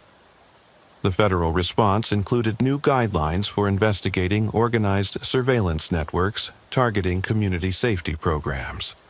The Department of Justice developed training materials for local law enforcement agencies to help them recognize signs of systematic targeting of community leaders.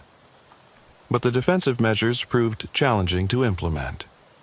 The very openness and accessibility that made community safety programs effective also made them vulnerable to infiltration and surveillance. "How do you protect community leaders without destroying the community-based nature of their work?" Foster asked during a conference on domestic terrorism prevention. "Secrecy and security measures undermine the transparency that makes Neighborhood Watch programs effective." Some communities attempted to address the problem by rotating leadership responsibilities, making it harder for surveillance networks to identify consistent targets. Others implemented background checks for community safety volunteers, but this created barriers to participation that reduced overall community involvement. The most lasting impact may have been the change in how community safety advocates thought about their personal security. Before the Caruso case, most Neighborhood Watch coordinators and community board members never considered that their civic involvement might make them targets for systematic surveillance. The psychological impact extends far beyond the specific victims, Dr. Sarah Williams observed during a follow-up study. Community leaders throughout the country now understand that their safety work carries personal risks they hadn't previously considered. This awareness created a chilling effect on community safety participation. Many potential volunteers decided that the personal risks outweighed their desire to help protect their neighborhoods.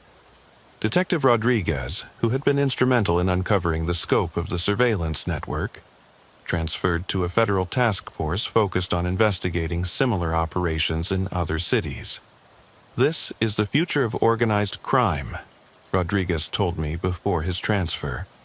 They've learned that it's more efficient to neutralize community safety leadership than to fight entire communities. Rodriguez's new assignment involved tracking online recruitment networks similar to those used by Messina to identify and train surveillance operatives. The recruitment and training infrastructure is still active, Rodriguez explained. We shut down Caruso's network, but others have learned from their methods and developed more sophisticated approaches. Federal cybercrime specialists continued monitoring online forums where recruitment for surveillance operations was suspected to occur. But the networks had adapted, using more sophisticated encryption and security measures. They learned from Caruso's mistakes, Detective Wang from Cybercrimes explained. New networks are much harder to penetrate and investigate. The financial investigation revealed that Caruso's network had been part of a broader ecosystem of criminal intelligence gathering operations. The intelligence they gathered on community leaders was being shared with multiple criminal organizations throughout the Northeast. We disrupted one network, but the demand for this type of intelligence remains, Agent Foster noted. Other criminal organizations are likely developing their own surveillance capabilities. Some of the surveillance operatives, including Patterson, were released from prison after serving reduced sentences in exchange for cooperation with ongoing investigations. But their reintegration into society proved challenging.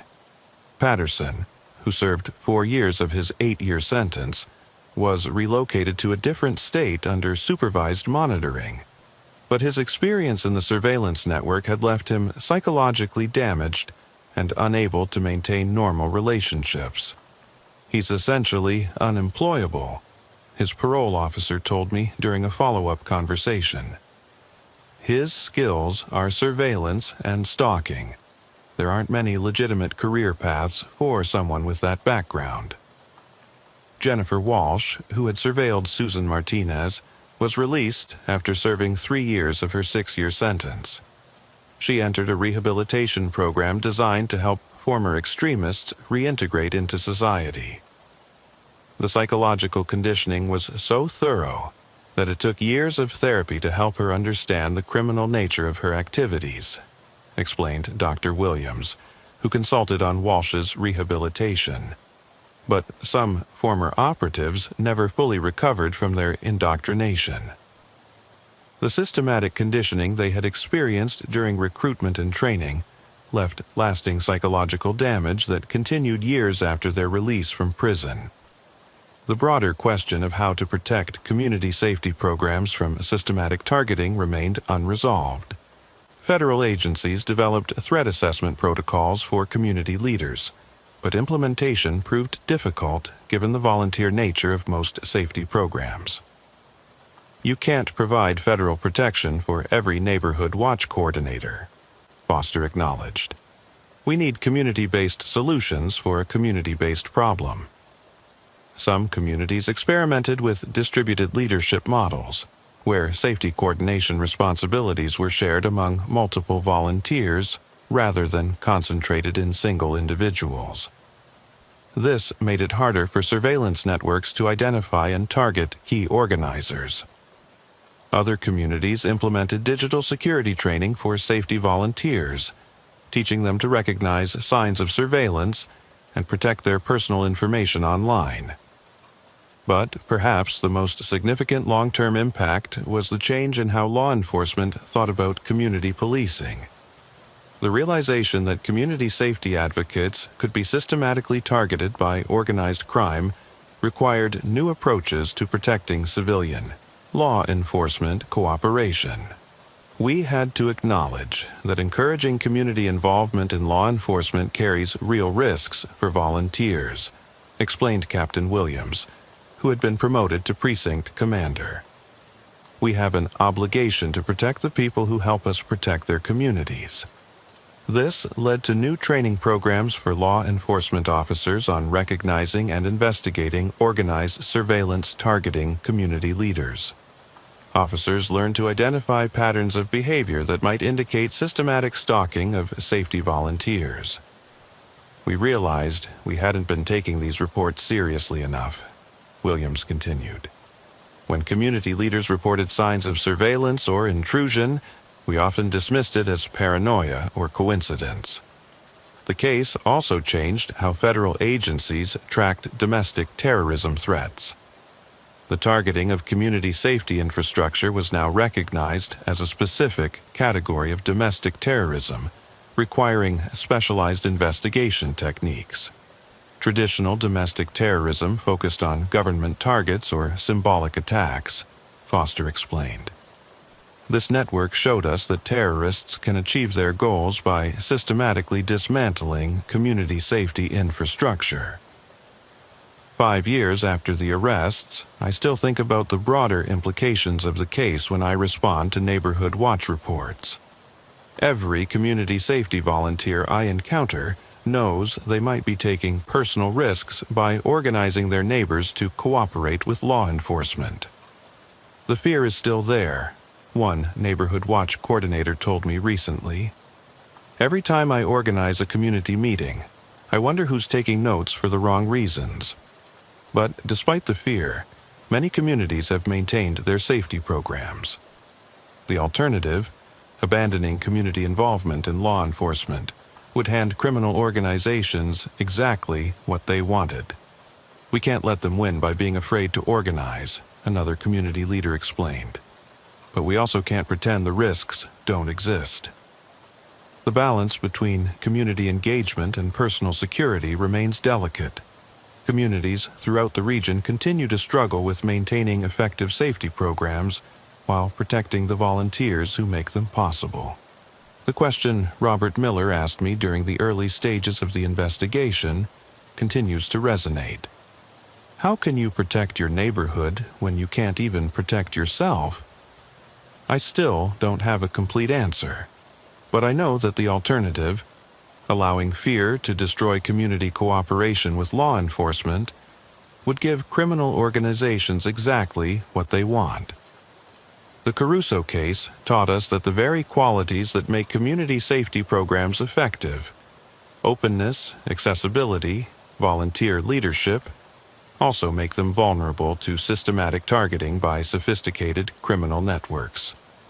But it also showed us something else. That communities are resilient, that people will continue organizing to protect each other despite personal risks, and that law enforcement must adapt to protect those who help us protect others.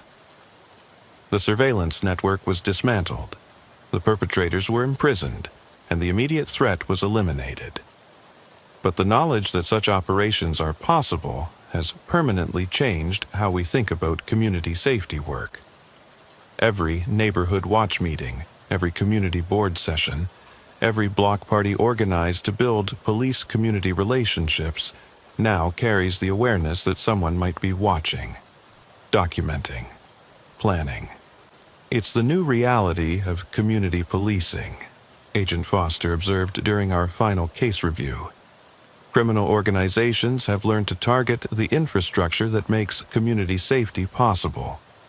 We have to learn to protect that infrastructure while maintaining its effectiveness. The case files remain in federal storage, evidence of what happened when criminal organizations declared war on community safety programs. But the real evidence is in the empty houses where families used to feel secure, the disbanded watch programs, the community leaders who chose silence over service. Sometimes the most effective terrorism isn't the kind that makes headlines. Sometimes it's the kind that quietly dismantles the bonds that hold communities together, one frightened volunteer at a time. The watchers were being watched, and in the end, many of them chose to look away rather than risk being seen. That may be the most lasting victory the surveillance network achieved. Not the intelligence they gathered or the operations they disrupted, but the fear they instilled in people who had dedicated themselves to protecting others. But not everyone looked away.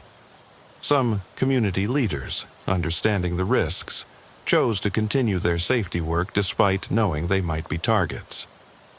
Their courage, more than any law enforcement response, represents the real victory over the systematic intimidation campaign. They wanted us to be afraid, one neighborhood watch coordinator told me recently, and we are afraid. But we're more afraid of what happens to our community if we stop watching out for each other. The surveillance network taught criminal organizations that community safety programs could be disrupted through systematic targeting of leadership. But it also taught communities that their safety work carries real value, valuable enough that sophisticated criminal networks would invest millions of dollars trying to stop it. In the end, the question isn't whether community safety work is dangerous. The Caruso case proved that it is. The question is whether the danger is worth the result.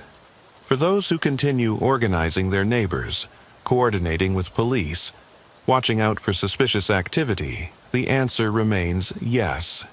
They understand that the price of abandoning community safety might be higher than the risk of maintaining it. My name is Officer Michael Sullivan. I work patrol for the 109th Precinct in Northeast Queens, covering a mix of suburban neighborhoods where property values matter more than life itself, though nobody realizes that until it's too late. The call came in on a Wednesday morning in September 2020. Early autumn in New York, when the heat of summer starts breaking but tempers still run high. I was partnered with Officer Linda Barnes that day. Good cop with 12 years experience, the kind of partner who notices details other people miss. Dispatch crackled over the radio around 10:23 a.m. Unit 47, respond to 156 Hillcrest Drive. Caller reports neighbor dispute over property boundaries. Caller identifies as William Peterson. Barnes keyed the mic. A 4 to 7 responding, ETA 6 minutes. Property disputes were common in this part of Queens. Older suburban neighborhoods where lot lines had been surveyed decades ago, where families had been living next to each other for generations, where a few feet of land could represent tens of thousands of dollars in property value. Usually, these calls involved heated arguments, maybe some pushed fences or damaged gardens. Nothing that couldn't be settled with some mediation and clear documentation. We pulled up to Hillcrest Drive to find a street that looked like the American suburban dream. Well-maintained houses built in the 1960s, mature trees, sidewalks where kids rode bicycles, and neighbors walked dogs. The kind of place where the biggest crime was usually someone forgetting to put their garbage cans away. William Peterson was waiting on his front porch. Mid-60s, retired, wearing work clothes like he'd been doing yard maintenance. He had that frustrated look homeowners get when they think their neighbors are taking advantage of them. "Officers, thank you for coming," Peterson said as we approached. "I need documentation of what's happening next door. Harold Mitchell has been systematically encroaching on my property for months." Barnes pulled out her notepad. "What kind of encroachment, Mr. Peterson?" "First, it was his fence. Moved it 3 feet onto my side. Then he poured a concrete pad for his shed, completely on my property. Now he's trying to claim my driveway belongs to him." Peterson led us to the property line between his house and 158 Hillcrest Drive, where his neighbor Harold Mitchell lived. The boundary was marked by a chain-link fence that did appear to be several feet inside Peterson's yard, based on the survey stakes he'd placed. "I had the property surveyed last month," Peterson explained, showing us official documentation. "The survey clearly shows Harold's fence is 3 feet onto my land, his shed foundation is entirely on my property, and he's been parking in my driveway." The property survey looked legitimate, conducted by a licensed surveyor, clearly marking the boundary line. If accurate, Mitchell had indeed been encroaching significantly on Peterson's property. "Have you tried discussing this with Mr. Mitchell?" Barnes asked. Peterson's expression darkened. "Harold claims he's been using this land for 20 years, says he has squatter's rights or something. He refuses to move anything and threatens me every time I bring it up." "What kind of threats?" "Says he'll make me regret pushing the issue, that I don't know who I'm dealing with. Yesterday, he told me accidents happen to people who don't mind their own business. That elevated the situation beyond a simple property dispute. Threats of violence required documentation and follow-up even in neighbor conflicts." "Is Mr. Mitchell home now?" I asked. "He's in his backyard. You can hear him working on something back there." We could indeed hear power tools and construction sounds coming from behind the Mitchell house. Barnes and I walked over to make contact and get Mitchell's side of the story.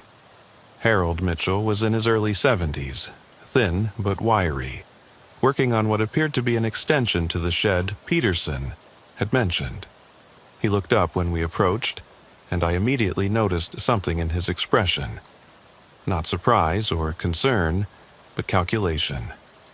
"Mr. Mitchell, NYPD, we're here about a property boundary dispute with your neighbor." Mitchell wiped his hands on a rag and studied us carefully. "What's old Bill complaining about now?" "He says you've encroached on his property. Moved a fence, built a shed, been parking in his driveway." Mitchell laughed, but there was no humor in it. "Bill Peterson's been trying to steal my land since the day he moved in 15 years ago. I've been maintaining this boundary for over 20 years. He thinks he can wave some piece of paper around and take what's mine. Do you have documentation of your property lines?" "I don't need documentation. I've been working this land since before Peterson even lived here.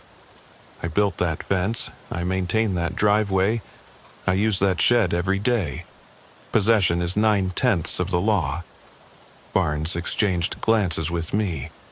Both men seemed convinced they were in the right, but Peterson had recent surveyor documentation while Mitchell was claiming long-term use. "Mr. Mitchell, Mr. Peterson says you've made threats about what would happen if he pursues this issue."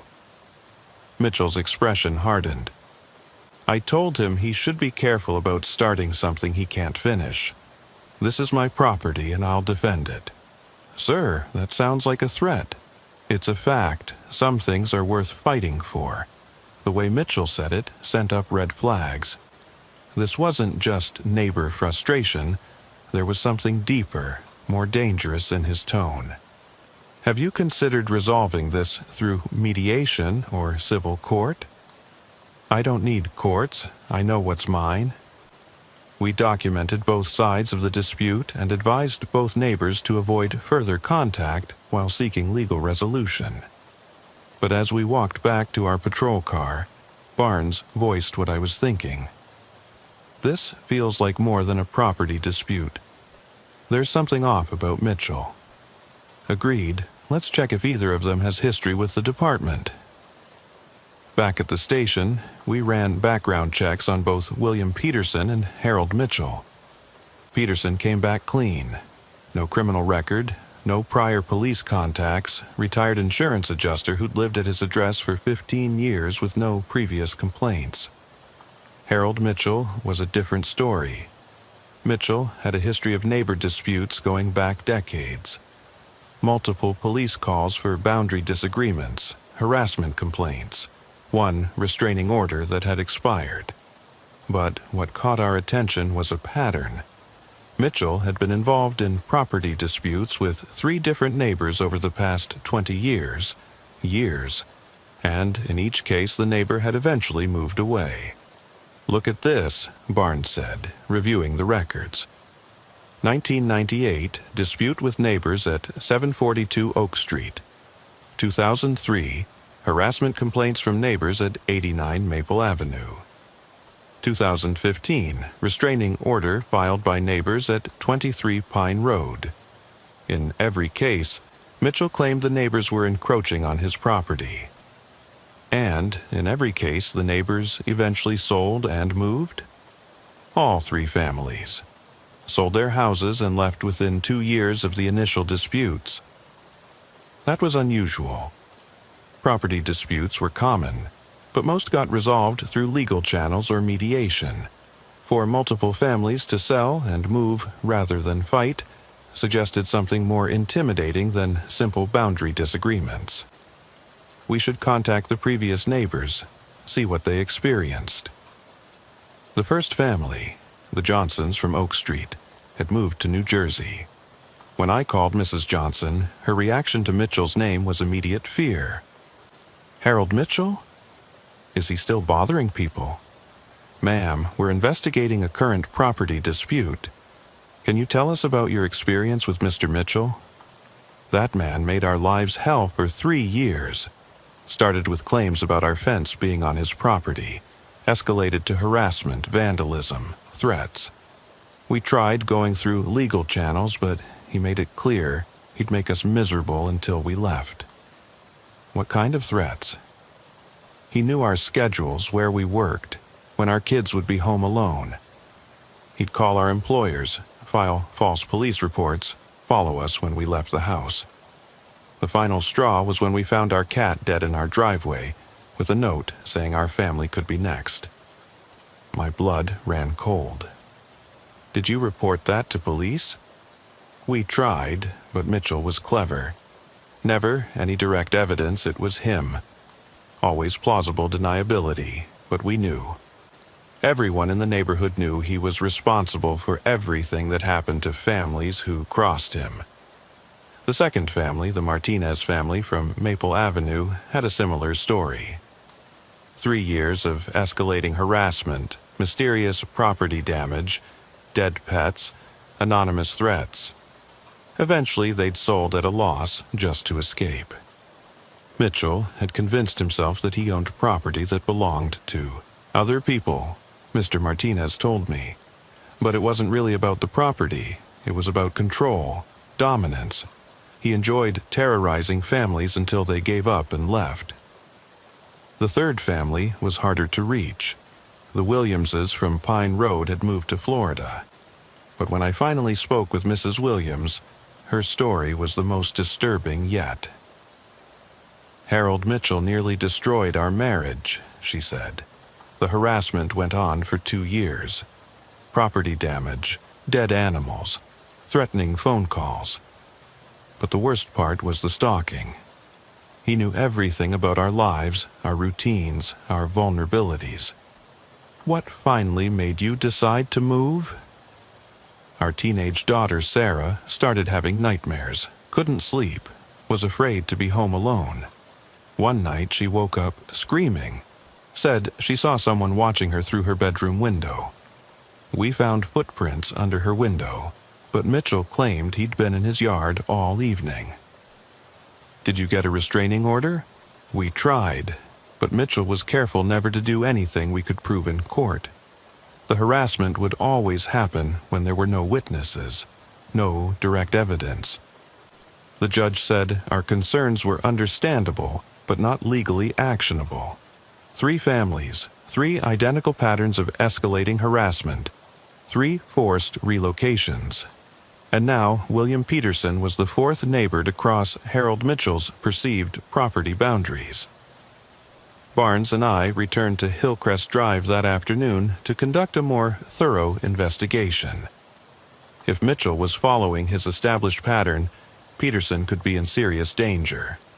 Our follow-up visit to Hillcrest Drive revealed details that should have been obvious during our first response.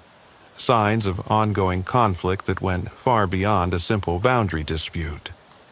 Peterson showed us damage to his property that he hadn't mentioned during our initial call. Scratches on his car that appeared deliberate. Plants in his garden that had been cut or poisoned. His garbage scattered across his lawn on multiple occasions. This has been going on for 3 months, Peterson explained.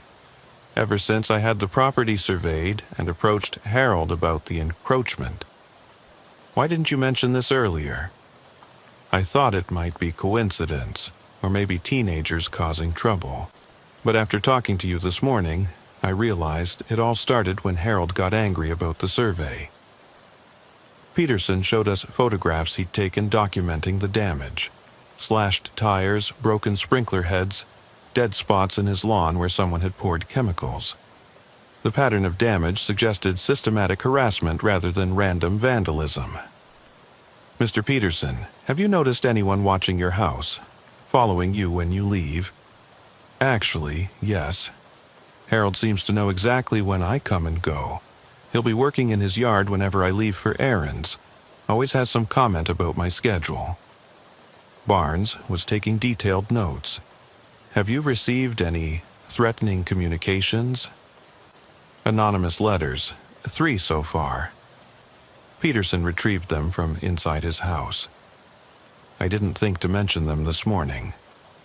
The letters were typed, untraceable, but the content was clearly threatening. References to previous neighbors who had learned to respect property boundaries, suggestions that Peterson should consider relocating before situations become unpleasant, and warnings about accidents that can happen to stubborn people. These constitute criminal threats, Barnes said. We need to document everything.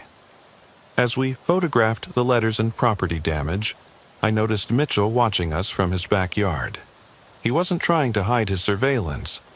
He wanted Peterson to know he was being observed. Mr. Peterson, we're going to need you to start documenting everything. Every incident, every sighting of Mitchell, every piece of damage. Keep a detailed log with dates and times. Is this really necessary?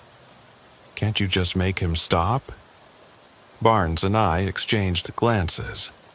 Based on Mitchell's history, this was just the beginning. Sir, we've discovered that Mr. Mitchell has been involved in similar disputes with 3 previous neighbors. In each case, the harassment escalated over time until the neighbors moved away. Peterson's face went pale. What kind of escalation? I explained Mitchell's pattern without going into the most disturbing details. Property damage, surveillance, threats, psychological pressure designed to make life unbearable for anyone who challenged his perceived territory. We're going to increase patrols in this area and document everything Mitchell does, but you need to be extremely careful. Don't engage with him directly, don't respond to provocations, and call us immediately if anything escalates. That evening, Barnes and I did additional research into Mitchell's background. What we found painted a picture of someone who had perfected a system of legal terrorism against his neighbors. Mitchell had never been convicted of a serious crime, but he'd been involved in dozens of police calls over the years. Harassment complaints, property disputes, allegations of stalking and intimidation. The pattern was always the same: escalating pressure until neighbors gave up and moved away. He's learned exactly how far he can push without crossing lines that would result in arrest, Barnes observed. Everything he does is calculated to stay just below the threshold of criminal prosecution, except for the dead animals. That should have been prosecutable. Only if we could prove he was responsible, and Mitchell's smart enough to ensure there's never direct evidence.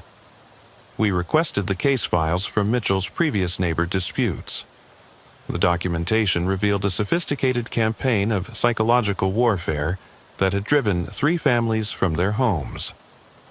The pattern always began with property boundary claims. Mitchell would assert ownership of land that clearly belonged to his neighbors, then escalate when challenged. Property damage, surveillance, threats, and psychological pressure would continue until the neighbors either gave up their disputed land or sold their houses entirely. It's not really about the property, Barnes said after reviewing the files. It's about power and control. Mitchell enjoys terrorizing people who can't fight back effectively. But there was something else in Mitchell's pattern that worried me. Each successive dispute had been more aggressive than the last. The harassment of the Johnson family in 1998 had been relatively mild. The Martinez family in 2003 had experienced more severe intimidation. The Williams family in 2015 had been subjected to sophisticated stalking and psychological torture. He's escalating, I told Barnes, learning from each dispute, becoming more effective at terrorizing neighbors. Which means Peterson could be facing the worst harassment yet. 2 days later, our fears were confirmed. Peterson called 911 at 2:17 a.m. reporting someone in his backyard. When we responded, we found evidence that someone had been systematically surveying his property. Fresh footprints around the house, examination of windows and doors, even evidence that someone had tested the security of Peterson's basement entrance. Whoever was here wasn't trying to break in, I explained to Peterson. They were conducting reconnaissance, learning about your security, your vulnerabilities. Peterson was shaken. Harold? We can't prove it, but based on his history, it's likely. We found no direct evidence connecting Mitchell to the intrusion, but security cameras from a house across the street had captured a figure moving through Peterson's yard at 1:45 a.m. The image was too dark to identify the person, but the height and build were consistent with Mitchell. The next morning, Mitchell was working in his yard when Peterson left for errands, making a point of being visible and establishing an alibi for the time period when the surveillance had occurred. He's playing games, Barnes said as we reviewed the security footage. Wants Peterson to know he's being watched, but careful not to provide evidence that could be used against him. Barnes contacted the detective division to request assistance with what was clearly becoming a stalking case. Detective James Rodriguez from the 109th agreed to take the case and bring additional resources to the investigation. Rodriguez had 8 years' experience with stalking and harassment cases. His review of Mitchell's history and the current pattern of behavior confirmed our concerns. This is textbook predatory behavior, Rodriguez explained during our briefing. Mitchell has developed a system for psychologically terrorizing neighbors until they either give up disputed property or abandon their homes entirely. What's the legal approach? Document everything, build a comprehensive case file, and wait for Mitchell to make a mistake that gives us grounds for arrest. But meanwhile, Peterson is going to experience escalating harassment. Rodriguez explained Mitchell's likely strategy based on his previous neighbor disputes. Systematic property damage, surveillance, threats, and psychological pressure designed to make Peterson feel unsafe in his own home. The goal is always the same: make life so unpleasant that the neighbor chooses to move rather than continue fighting. And if Peterson doesn't move, Rodriguez's expression was grim. Based on the escalating pattern from Mitchell's previous disputes, we could be looking at serious violence. That afternoon, we installed additional security measures around Peterson's property. Motion-activated cameras, improved lighting, and a direct alarm connection to our dispatch center. But we also knew that Mitchell had 20 years of experience in conducting harassment campaigns below the threshold of criminal prosecution. Whatever he planned to do to Peterson, he would be careful to avoid evidence that could be used against him in court. The question wasn't whether Mitchell would escalate his harassment of Peterson. Based on his history, escalation was inevitable. The question was how far he would go, and whether we could stop him before someone got seriously hurt. The escalation began 3 days after we installed security measures around Peterson's property. Mitchell's response was swift, calculated, and designed to demonstrate that our protective measures were inadequate. Peterson called at 6:45 a.m., reporting that someone had been on his property again, but this time they'd left a message. Painted in red on his garage door were the words, "Surveys don't change facts." When Barnes and I arrived, we found something more disturbing than simple vandalism. The paint was still wet, meaning whoever had done this had been there recently, possibly while Peterson was home sleeping.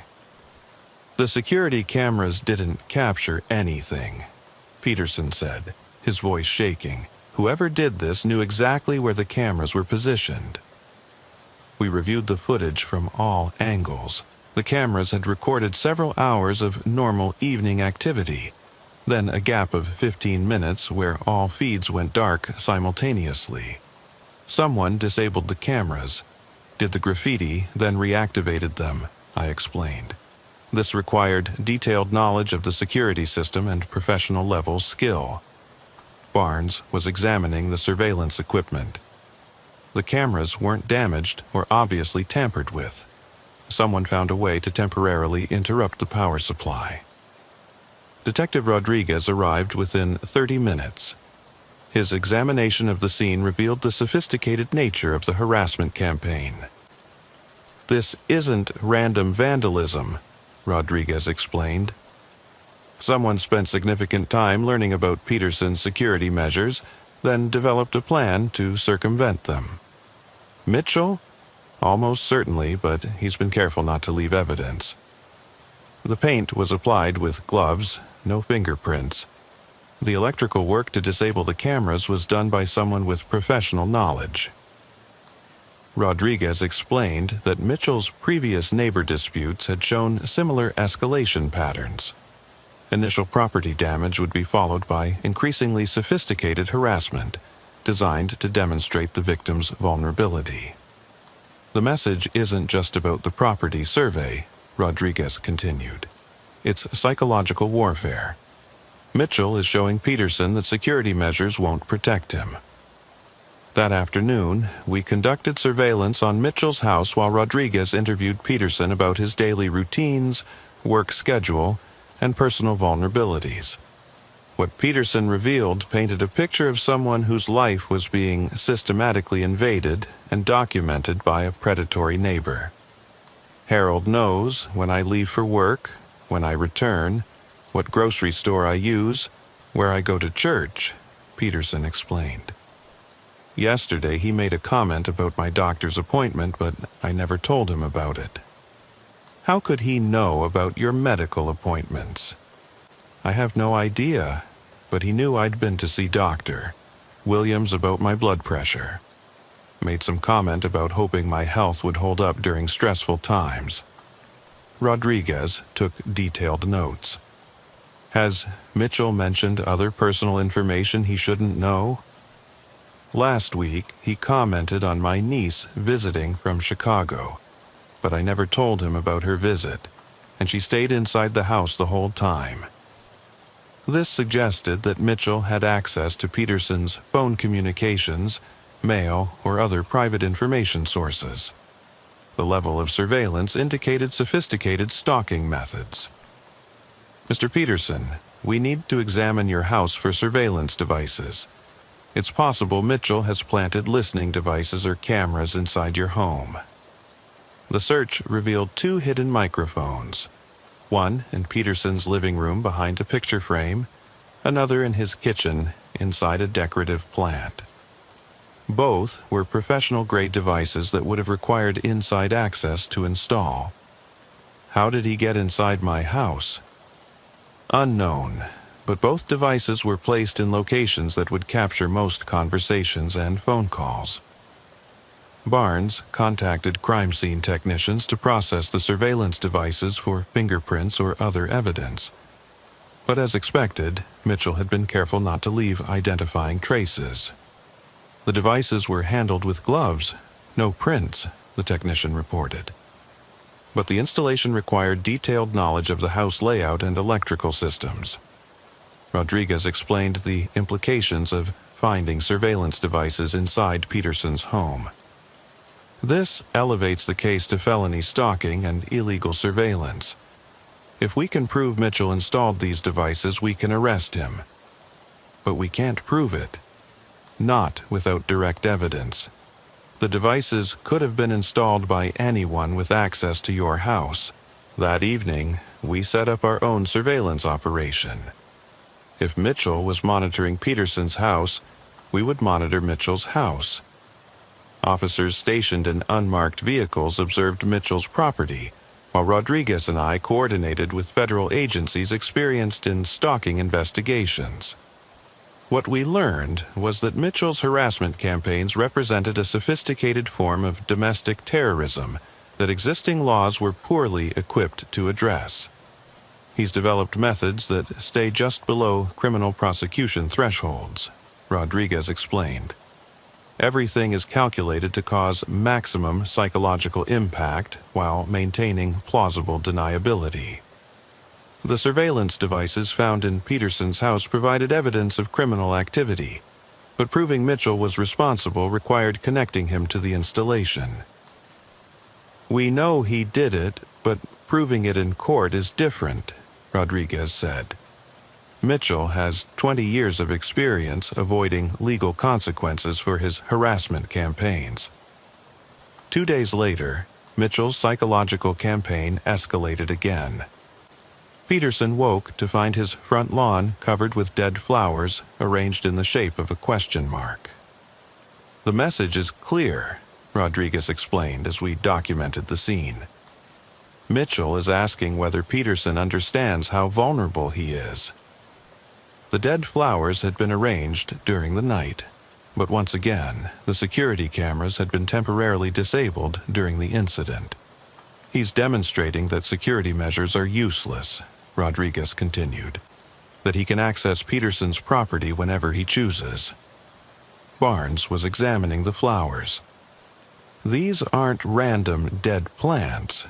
They're funeral flowers, the kind used for cemetery arrangements." The implication was unmistakable. Mitchell was suggesting that Peterson's situation could become terminal if he continued to challenge the property boundary claims.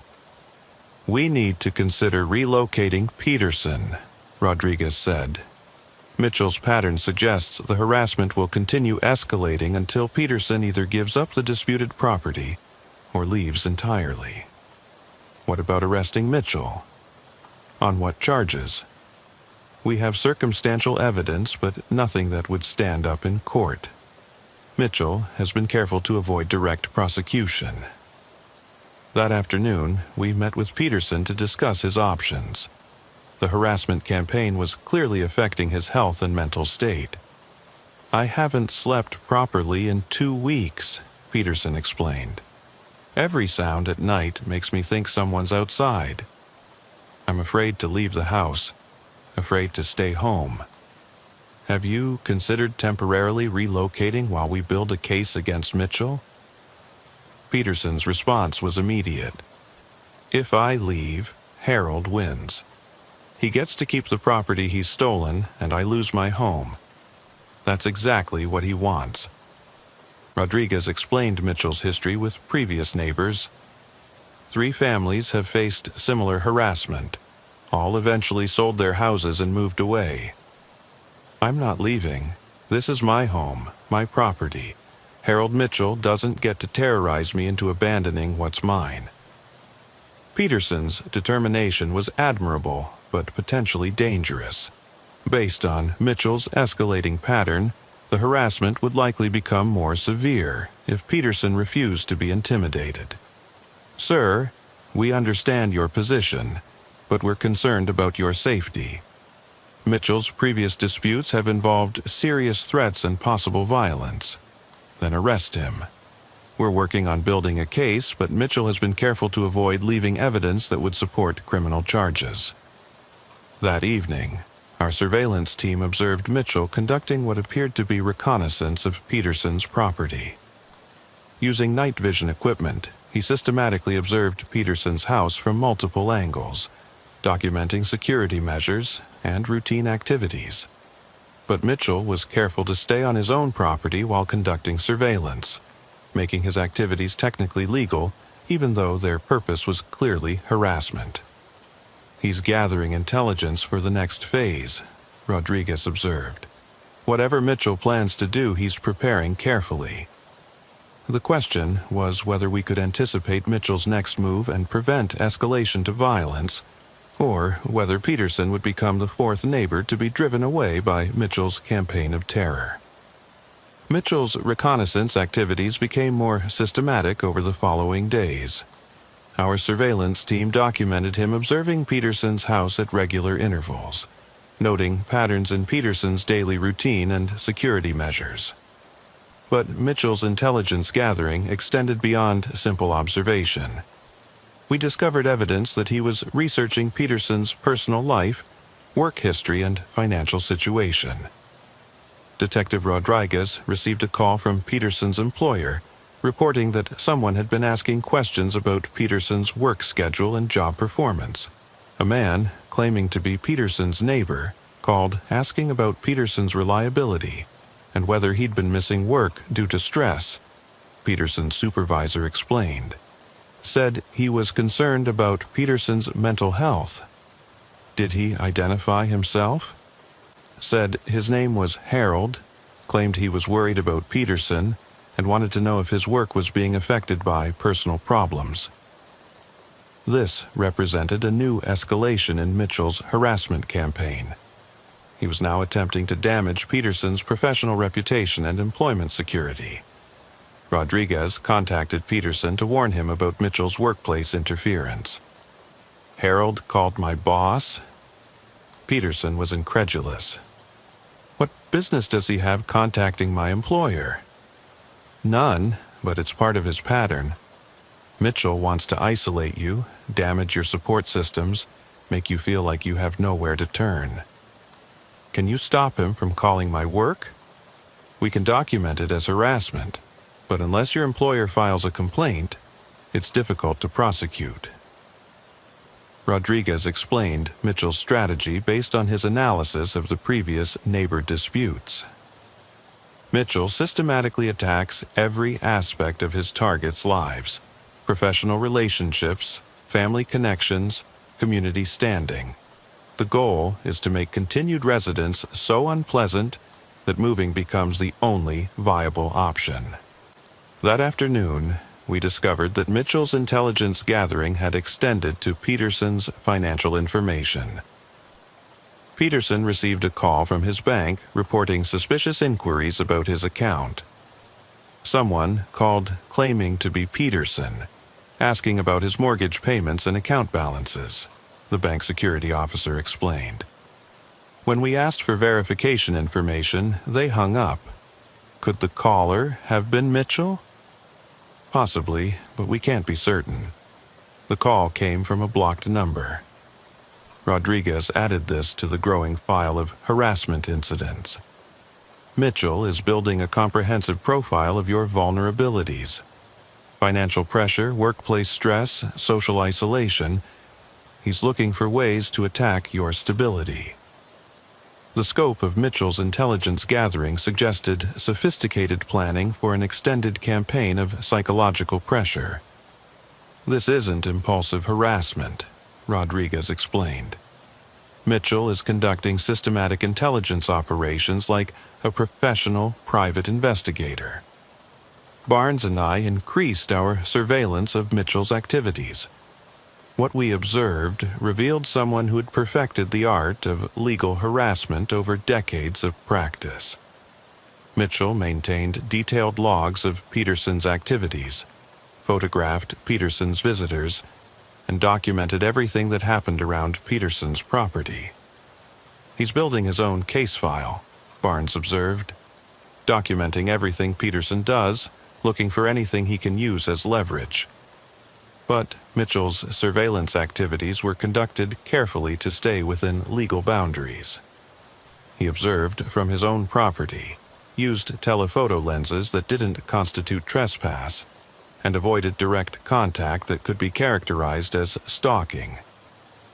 Mitchell has learned exactly how to maximize harassment while minimizing legal exposure, Rodriguez said. 20 years of neighbor disputes have taught him how to terrorize people without getting arrested. The psychological impact on Peterson was becoming severe. Sleep deprivation, anxiety, paranoia about every phone call and unexpected visitor. I can't live like this, Peterson told us during a follow-up interview. Harold has turned my life into a nightmare, and you can't do anything to stop him. Rodriguez tried to explain the legal constraints on law enforcement intervention. We're documenting everything Mitchell does, building a comprehensive case file. But stalking and harassment laws require proof of direct threats or criminal activity. What about the surveillance devices in my house? We know Mitchell planted them, but proving it in court requires evidence that would satisfy a jury beyond reasonable doubt. Peterson's frustration was understandable. Mitchell was systematically destroying his quality of life using methods that stayed just below the threshold of criminal prosecution. So, Harold can do whatever he wants, as long as he's careful not to leave fingerprints. Not whatever he wants, but he's learned to exploit gaps in harassment laws. That evening, Mitchell's intelligence gathering took another disturbing turn. Peterson received a phone call from someone claiming to be conducting a survey about neighborhood safety. The caller asked detailed questions about my security system, my daily routine, whether I felt safe living alone, Peterson reported. When I asked what organization was conducting the survey, they hung up. Rodriguez traced the call to a prepaid phone purchased with cash, untraceable to any individual.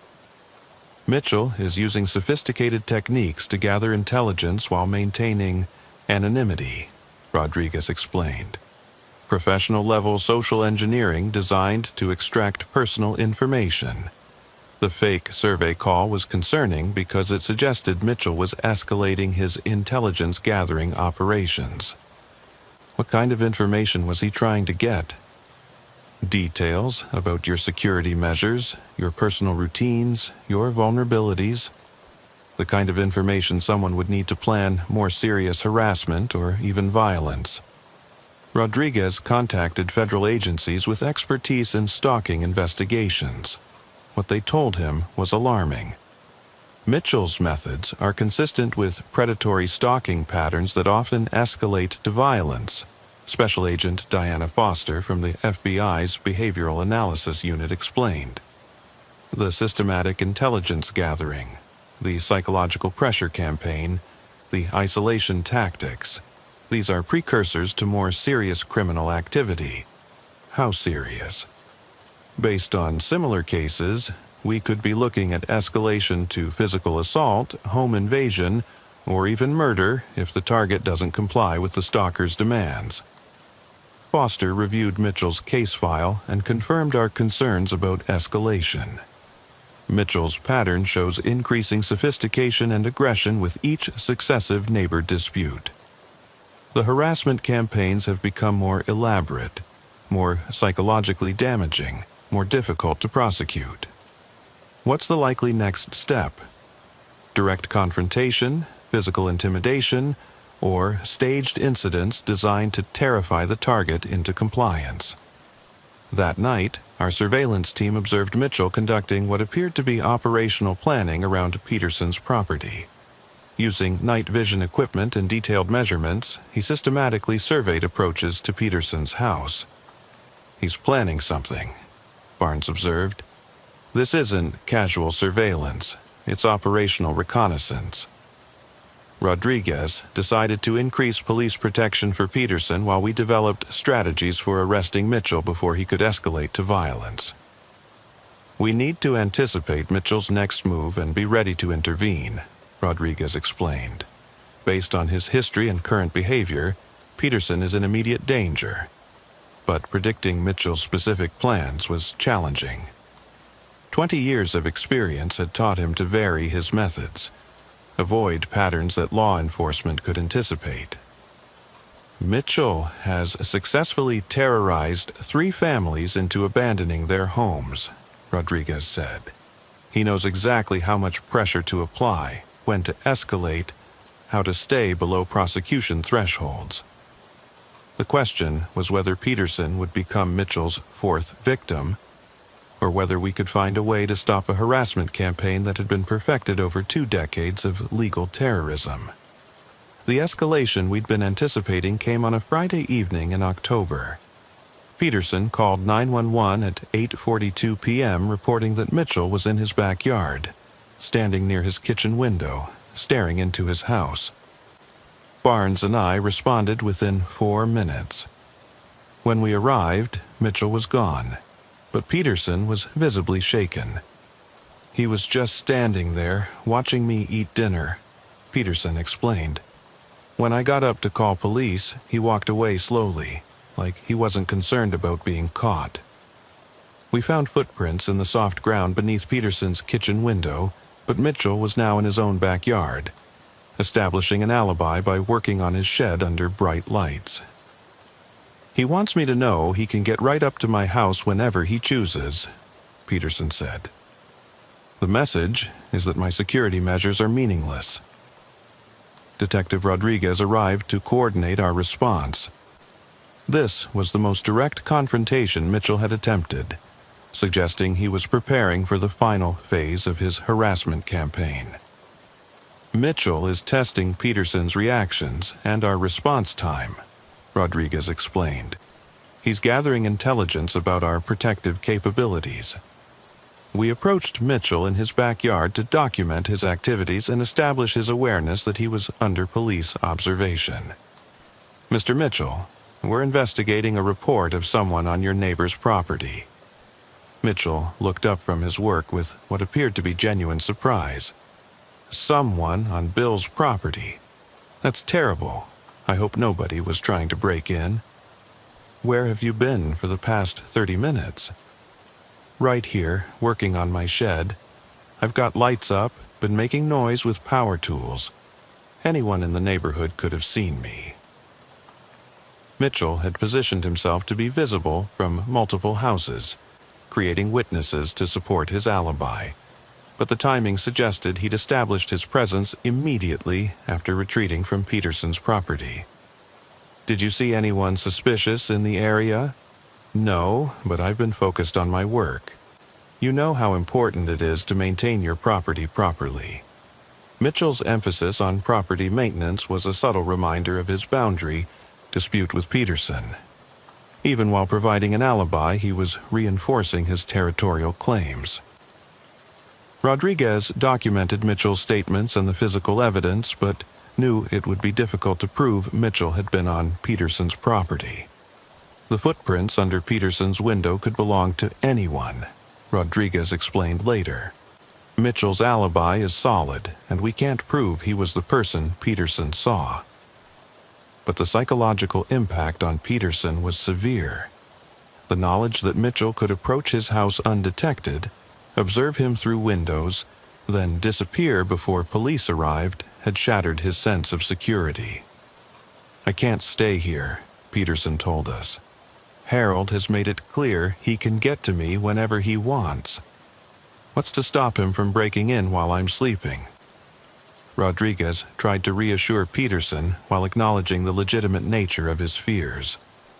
We're increasing patrols, installing additional security measures, and building a case against Mitchell. But your safety is the priority. A case based on what? You said yourself you can't prove Harold was on my property. We're documenting a pattern of harassment that will eventually provide grounds for arrest. But these investigations take time. Peterson's frustration was understandable. Mitchell had been terrorizing him for months, using methods designed to stay below criminal prosecution thresholds. 2 days later, Mitchell's harassment took a new form. Peterson woke to find a surveyor's stake driven into his front lawn with a note attached. Proper boundaries will be enforced. The stake was positioned exactly on the property line claimed by Mitchell's disputed boundary assertions. The message was clear. Mitchell considered himself authorized to enforce his version of the property boundaries. This is escalating from harassment to territorial enforcement, Rodriguez observed as we documented the incident. Mitchell is claiming authority to control Peterson's property. Barnes examined the surveyor's stake. This is professional-grade equipment, the kind used by licensed surveyors. Where would Mitchell get access to this? Research into Mitchell's background revealed that he'd worked as a surveyor's assistant in the 1980s before being fired for falsifying boundary measurements. His knowledge of surveying techniques explained his sophisticated approach to property disputes. Mitchell has professional knowledge of property boundaries and surveying methods, Rodriguez explained. He knows exactly how to manipulate boundary disputes to his advantage. But the surveyor's stake represented more than symbolic territorial marking. Mitchell was escalating his claims to include active enforcement of his disputed boundaries. He's not just claiming the property anymore, Rodriguez continued. He's acting like he has authority to enforce his claims. That afternoon, Mitchell began construction of what appeared to be a permanent fence along his claimed property line. The fence would encroach 3 feet onto Peterson's property, effectively seizing the disputed land through force. Peterson called police to report the illegal construction, but Mitchell had researched zoning regulations and was careful to comply with technical requirements. The fence meets all municipal building codes, the zoning inspector explained when we contacted him. Unless there's a legal determination about the property boundary, I can't stop construction. But the fence is being built on Peterson's property according to his survey. That's a civil matter for the courts to resolve. My authority is limited to building code violations. Mitchell had exploited another gap in legal protection. Property boundary disputes were civil matters, not criminal, even when one party was actively seizing disputed land. Harold is stealing my property in broad daylight and nobody can stop him. Peterson was incredulous. Rodriguez explained the limitations of criminal law in property disputes. Unless Mitchell uses threats or violence, constructing a fence is a civil matter. You'll need to file a lawsuit to establish legal ownership of the disputed land. How long will that take? Property litigation can take years. Meanwhile, Mitchell's fence establishes physical control of the disputed area. Peterson retained a lawyer to file an emergency injunction against Mitchell's fence construction. But the legal process was slow, while Mitchell's construction was immediate. Within 3 days, Mitchell had completed a substantial fence that effectively seized the disputed property. Peterson's lawyer filed for an emergency court order, but the earliest hearing date was 2 weeks away. Mitchell has temporarily won, Rodriguez acknowledged. He seized physical control of the disputed property, while legal resolution is pending. But Mitchell's fence construction represented more than territorial acquisition. It was a psychological dominance demonstration designed to show Peterson that legal protection was inadequate. The fence isn't just about the property, Rodriguez explained. It's about proving that Mitchell has more power than Peterson, more ability to control the situation. The psychological impact was devastating. Peterson had spent months being terrorized by harassment, surveillance, and threats. Now Mitchell had physically seized his property while Peterson was powerless to stop him. Harold has won, Peterson said during our follow-up interview. He's taken my land, terrorized my family, destroyed my peace of mind. And the law can't protect me. Rodriguez tried to maintain Peterson's confidence in the legal process while acknowledging the legitimate nature of his concerns. Mitchell has gained temporary advantage, but the courts will ultimately resolve the property boundary issue. Will they? Harold has been doing this for 20 years, and he's never lost a dispute. That was true. Mitchell's 3 previous neighbor disputes had all ended with the neighbors abandoning their claims and moving away rather than continuing to fight. Previous families gave up because they couldn't endure the harassment, Rodriguez explained. But we're building a criminal case against Mitchell that will change the dynamic. Based on what evidence? You've been investigating for months without finding anything you can prosecute. Rodriguez's confidence was undermined by the reality of Mitchell's sophisticated harassment methods. Every action was calculated to stay below criminal prosecution thresholds while maximizing psychological impact. That evening, our surveillance team observed Mitchell celebrating his fence completion by hosting what appeared to be a party in his backyard. Multiple neighbors attended, suggesting he had community support for his boundary claims. Mitchell has been building relationships with other neighbors, Barnes observed, positioning himself as the victim of Peterson's unreasonable demands. This represented another sophisticated element of Mitchell's strategy. While terrorizing Peterson privately, he maintained a public persona as a reasonable neighbor defending his legitimate property rights. He's isolated Peterson from community support while building his own network of allies, Rodriguez said. Classic predatory behavior designed to ensure the victim has nowhere to turn for help. The combination of legal obstacles, community isolation, and ongoing harassment was having the intended effect. Peterson was beginning to consider abandoning his property rather than continuing to fight. "Maybe Harold is right," Peterson said during a private conversation with Rodriguez. "Maybe I should just accept his boundaries and try to live peacefully. Sir, giving in to Mitchell's demands will only encourage further harassment, and you'll be abandoning property that legally belongs to you. But fighting back hasn't worked. Harold keeps escalating and you can't stop him." Rodriguez realized that Peterson was approaching the psychological breaking point that had caused Mitchell's 3 previous neighbors to abandon their homes. "We're close to having enough evidence for criminal charges," Rodriguez assured Peterson. "Don't give up just when we're making progress." But privately, Rodriguez acknowledged that Mitchell's harassment campaign was succeeding. Peterson was being systematically broken down through months of psychological pressure that existing laws were poorly equipped to address. The question was whether we could arrest Mitchell before Peterson became the 4th neighbor to be driven away by his campaign of legal terrorism. The crisis came on a Tuesday morning in November. Peterson called 911 at 4:33 a.m. in a panic, reporting that someone was trying to break into his house. Barnes and I responded with full emergency backup, expecting to find Mitchell attempting a home invasion.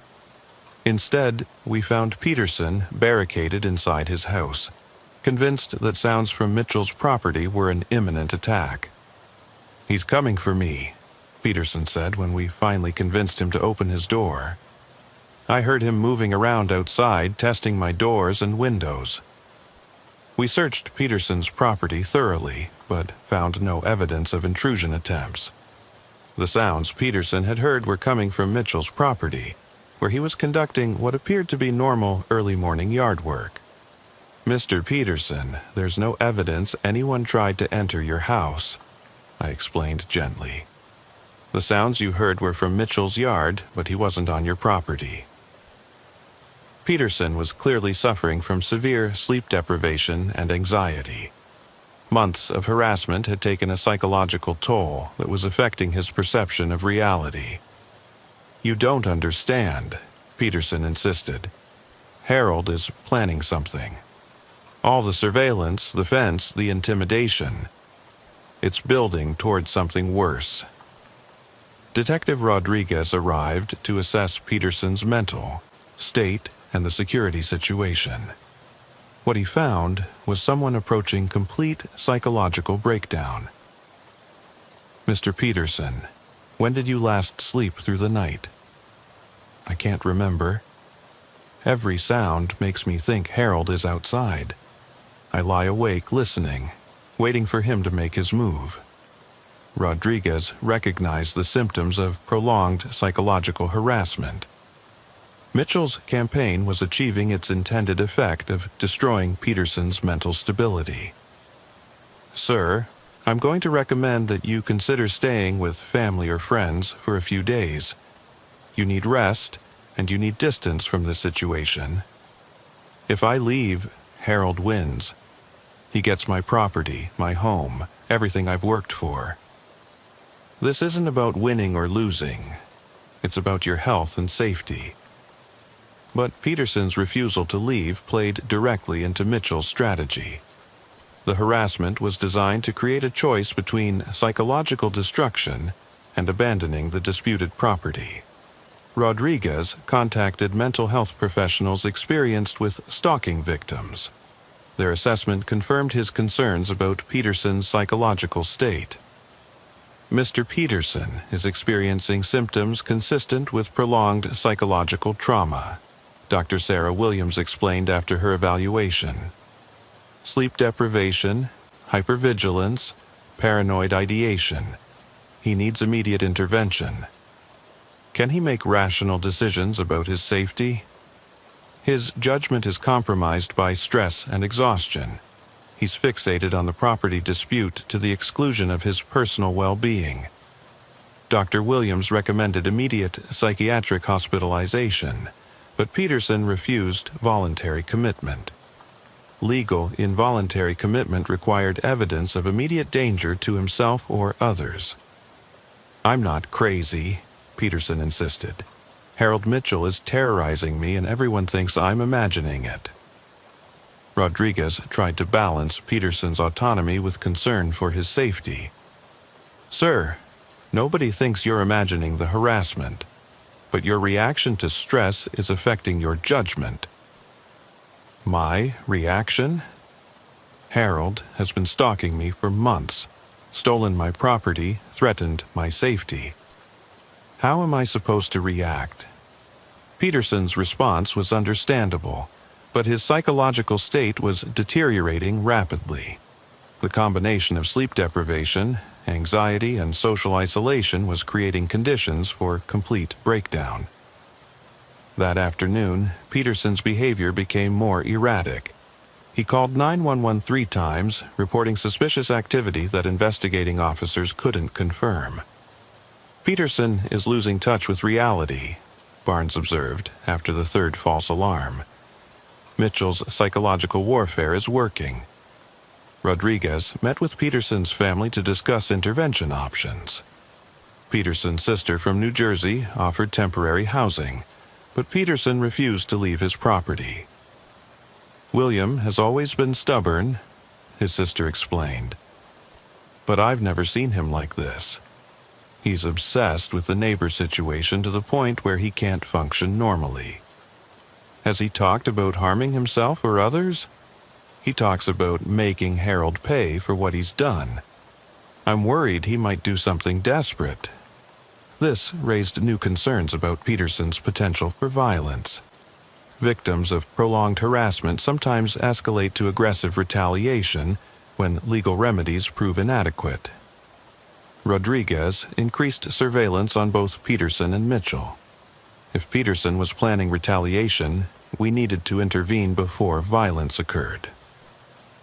Stalking victims often reach a breaking point where they feel violence is their only option, Rodriguez explained to our task force. Peterson has been pushed to psychological limits, and his judgment is compromised. That evening, our surveillance team observed Peterson conducting what appeared to be reconnaissance of Mitchell's property.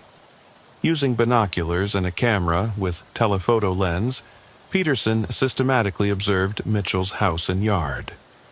"Peterson is now stalking Mitchell," Barnes reported. "The victim has become the aggressor."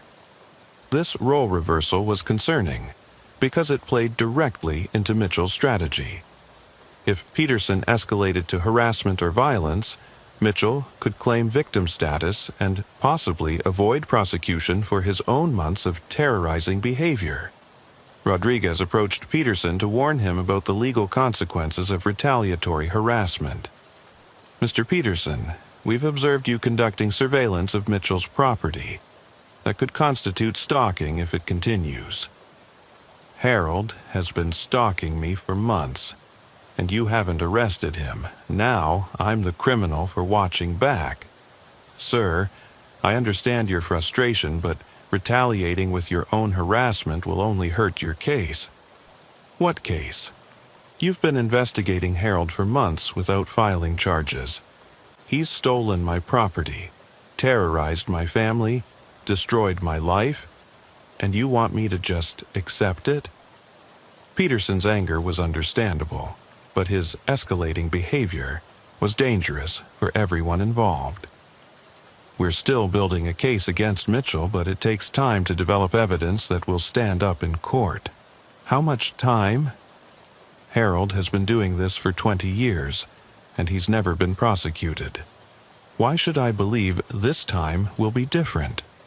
Rodriguez couldn't provide assurances because Mitchell's harassment methods were specifically designed to avoid criminal prosecution. 2 days later, Peterson's retaliation escalated. Mitchell called police reporting that someone had vandalized his fence with spray paint messages, "Thief" and "Land Stealer," painted in large red letters. When we investigated, Peterson didn't deny responsibility. Harold stole my property and built that fence on my land. I was marking stolen property. Sir, vandalism is a criminal offense regardless of property disputes. So is theft, but Harold hasn't been arrested for stealing my land. Rodriguez faced a difficult decision. Peterson had clearly committed vandalism, but arresting him would make him the first person prosecuted in a situation where Mitchell had been conducting months of sophisticated harassment. Mr. Peterson, I'm going to issue a warning for the vandalism, but any further retaliation will result in arrest. So, Harold can terrorize me indefinitely, but if I fight back, I get arrested? Sir, we're working to build a case against Mitchell, but you can't take the law into your own hands. But Peterson had reached the psychological breaking point that Mitchell had been methodically creating through months of calculated harassment. The question was whether Peterson would escalate to serious violence or whether we could finally find grounds to arrest Mitchell before the situation exploded into tragedy. The explosion came 3 nights later. Peterson called 911 at 11:47 p.m. reporting shots fired in his neighborhood. When Barnes and I arrived, we found a scene that confirmed our worst fears about the escalating conflict. Mitchell's fence had been destroyed by what appeared to be sledgehammer damage. Fence posts were broken, chain link was torn down, and wooden sections were splintered. But more disturbing was evidence of gunfire. Bullet holes in Mitchell's shed and his house siding. Peterson was in his backyard, holding a baseball bat, clearly agitated and not fully coherent. He came for me, Peterson said when we approached. Harold finally made his move, so I defended myself. Mr. Peterson, drop the bat and step away from the fence. That's my fence on my property. Harold built it on my land and I tore it down. Barnes called for backup and medical assistance while I tried to de-escalate the situation. Sir, we need you to put down the bat and explain what happened. Harold's been terrorizing me for months and you couldn't stop him, so I stopped him myself. We found Mitchell inside his house, shaken but uninjured. His account of events painted a different picture than Peterson's version. I heard someone destroying my fence around 11:30, Mitchell explained. When I came outside to investigate, Peterson started shooting at me. I ran back inside and called police. Where's the gun that was used? I don't know. Peterson was holding a bat when you arrived, but the shots came from somewhere on his property. We searched Peterson's house and found a .38 revolver in his kitchen drawer. Ballistics testing would determine if it matched the bullets fired at Mitchell's property. Detective Rodriguez arrived to coordinate the investigation. The scene clearly showed escalation from harassment to property destruction to attempted violence. Peterson finally snapped, Rodriguez assessed after reviewing the evidence. Months of psychological pressure led to violent retaliation. Peterson was arrested for property destruction and reckless endangerment. The gun charge would depend on ballistics results and whether we could prove he'd fired the shots. But as we processed the scene, inconsistencies in the evidence began emerging. The damage to Mitchell's fence was extensive and appeared to require significant time to complete. But Mitchell claimed he'd heard the destruction beginning around 11:30 p.m., and Peterson had called police at 11:47 p.m. "17 minutes to destroy this much fence?" Barnes questioned. "That's barely enough time, especially if Peterson was also shooting at Mitchell." The bullet trajectory analysis revealed another inconsistency. The shots fired at Mitchell's house came from an angle that didn't match Peterson's position when we arrived. The bullets were fired from a location about 30 feet southeast of where we found Peterson, the crime scene technician reported. If Peterson fired those shots, he moved between shooting and when police arrived. But Peterson's mental state when we arrived suggested he'd been in the same location for some time, not moving around his property. Rodriguez interviewed both men separately to clarify the sequence of events. Peterson's account was confused and inconsistent. He admitted destroying the fence but couldn't clearly explain the timeline or his own actions. "I heard Harold coming for me, so I went outside to defend my property," Peterson said. "The fence was on my land, so I tore it down." "What about the gunshots?" "I heard shots, but I was focused on the fence. Maybe Harold was shooting at me." Peterson's confusion could have been due to stress, intoxication, or mental health issues. But it could also indicate that his memory of events was genuinely unclear. Mitchell's account was more detailed, but contained elements that didn't match the physical evidence. "I heard Peterson destroying my fence, so I went outside to stop him," Mitchell explained. "When he saw me, he pulled out a gun and started shooting. I ran back inside and called police." "Did you see Peterson fire the shots?" "It was dark, but the shots came from his direction." "Where exactly were you when the shots were fired?" Mitchell's description of his position didn't match the bullet trajectory analysis. If he'd been where he claimed, the shots would have come from a different angle. Rodriguez suspected that neither man was telling the complete truth about the incident. "Both accounts have inconsistencies," Rodriguez explained to Barnes and me. "Either they're both lying, or neither of them understands what actually happened." The ballistics report provided partial answers. The bullets recovered from Mitchell's property had been fired from Peterson's .38 revolver, but the gun had been recently cleaned, suggesting someone had attempted to remove fingerprint or forensic evidence. "Peterson fired the shots, but the weapon was cleaned afterward," Rodriguez said. "That suggests premeditation rather than spontaneous retaliation." But Peterson's mental state and confused recollection didn't support premeditated violence.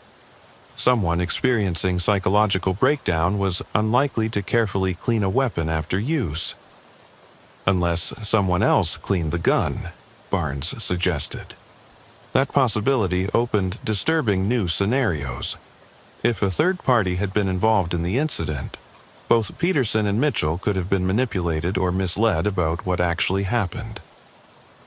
Rodriguez expanded the investigation to include possible involvement by other parties. Canvass of neighbors revealed that several people had heard the commotion but hadn't seen the actual events. Mrs. Davidson across the street heard the fence being destroyed around 11:15, Rodriguez reported. But she heard gunshots earlier, around 11 p.m. before the fence destruction began. This timeline contradicted both Peterson's and Mitchell's accounts. If shots were fired before the fence destruction, neither man's version of events could be accurate. Further investigation revealed evidence of a more complex scenario than simple retaliation by Peterson. Footprints around Mitchell's property suggested that at least 3 people had been present during the incident. The prints included Peterson's boots, Mitchell's shoes, and a third set that didn't match either man. Someone else was here, Rodriguez concluded. Both Peterson and Mitchell may have been victims of manipulation by a third party. The third person's identity remained unclear, but their presence suggested the incident had been orchestrated rather than spontaneous. Why would someone manipulate Peterson and Mitchell into violent confrontation? Barnes asked. Rodriguez had a theory based on his analysis of the escalating neighbor dispute. If Peterson and Mitchell both end up arrested or forced to move, someone else benefits. The property dispute becomes irrelevant if neither party remains to pursue their claims. Who would benefit from both neighbors being removed? Someone interested in acquiring both properties at reduced prices due to the conflict history. Investigation into recent real estate activity in the neighborhood revealed that a development company had been quietly purchasing properties on Hillcrest Drive over the past year. The company had approached several homeowners with offers to purchase, but both Peterson and Mitchell had refused to sell due to their boundary dispute. A development company would benefit significantly if both Peterson and Mitchell were forced to abandon their properties, Rodriguez explained, especially if legal troubles reduced the sale prices. But proving that a development company had orchestrated violence between neighbors would require evidence of direct involvement. The investigation was becoming more complex than a simple neighbor dispute escalated to violence. We were potentially dealing with criminal conspiracy designed to manipulate property disputes for commercial advantage. The investigation into the development company led to revelations that transformed our understanding of the entire neighbor dispute.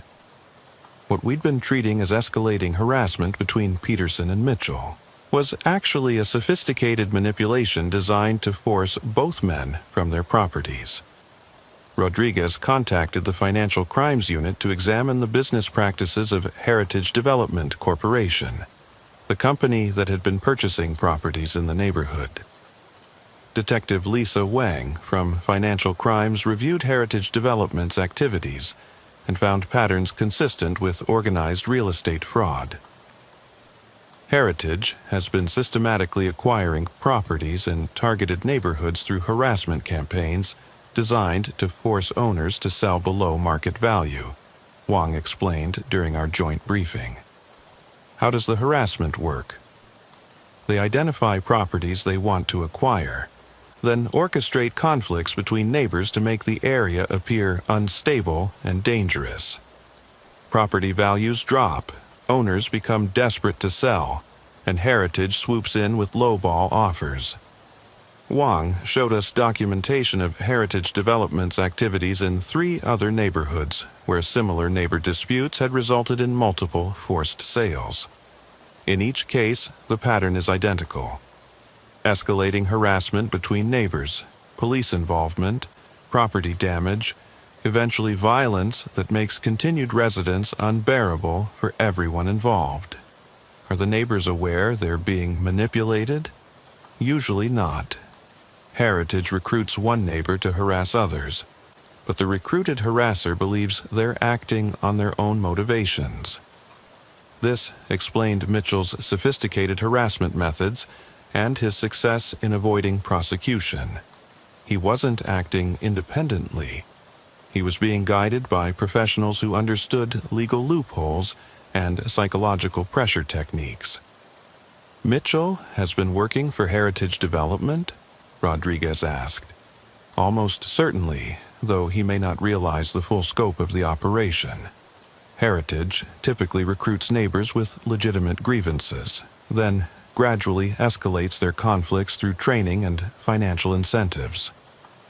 Wang showed us financial records indicating that Mitchell had received payments from Heritage Development disguised as consulting fees for property boundary assessments. Over the past 2 years, Mitchell has received over $40,000 from Heritage for consulting services, Wang reported. The payments correspond exactly with his harassment campaigns against Peterson. So Mitchell was being paid to terrorize Peterson? Paid and trained. Heritage provides psychological manipulation techniques, legal advice for avoiding prosecution, and financial motivation for sustained harassment campaigns. This explained Mitchell's sophisticated methods and his knowledge of legal loopholes. He'd been coached by professionals experienced in property acquisition through intimidation.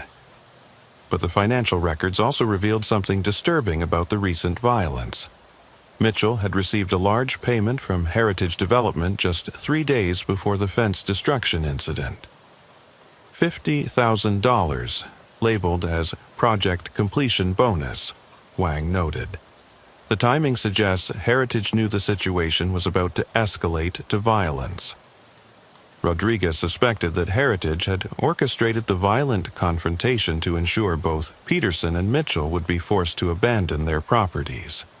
If both neighbors end up arrested or psychologically destroyed, Heritage can acquire both properties at distressed prices, Rodriguez explained. But proving Heritage's involvement in orchestrating violence required evidence of direct communication or coordination. Wang obtained search warrants for Heritage Development's business records and communications. What they found was a sophisticated operation involving multiple criminal conspiracies.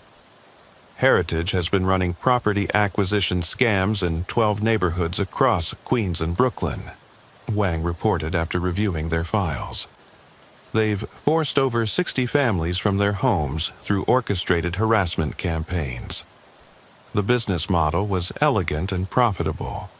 Heritage would identify desirable properties in gentrifying neighborhoods, then systematically destroy community stability through manufactured conflicts between neighbors.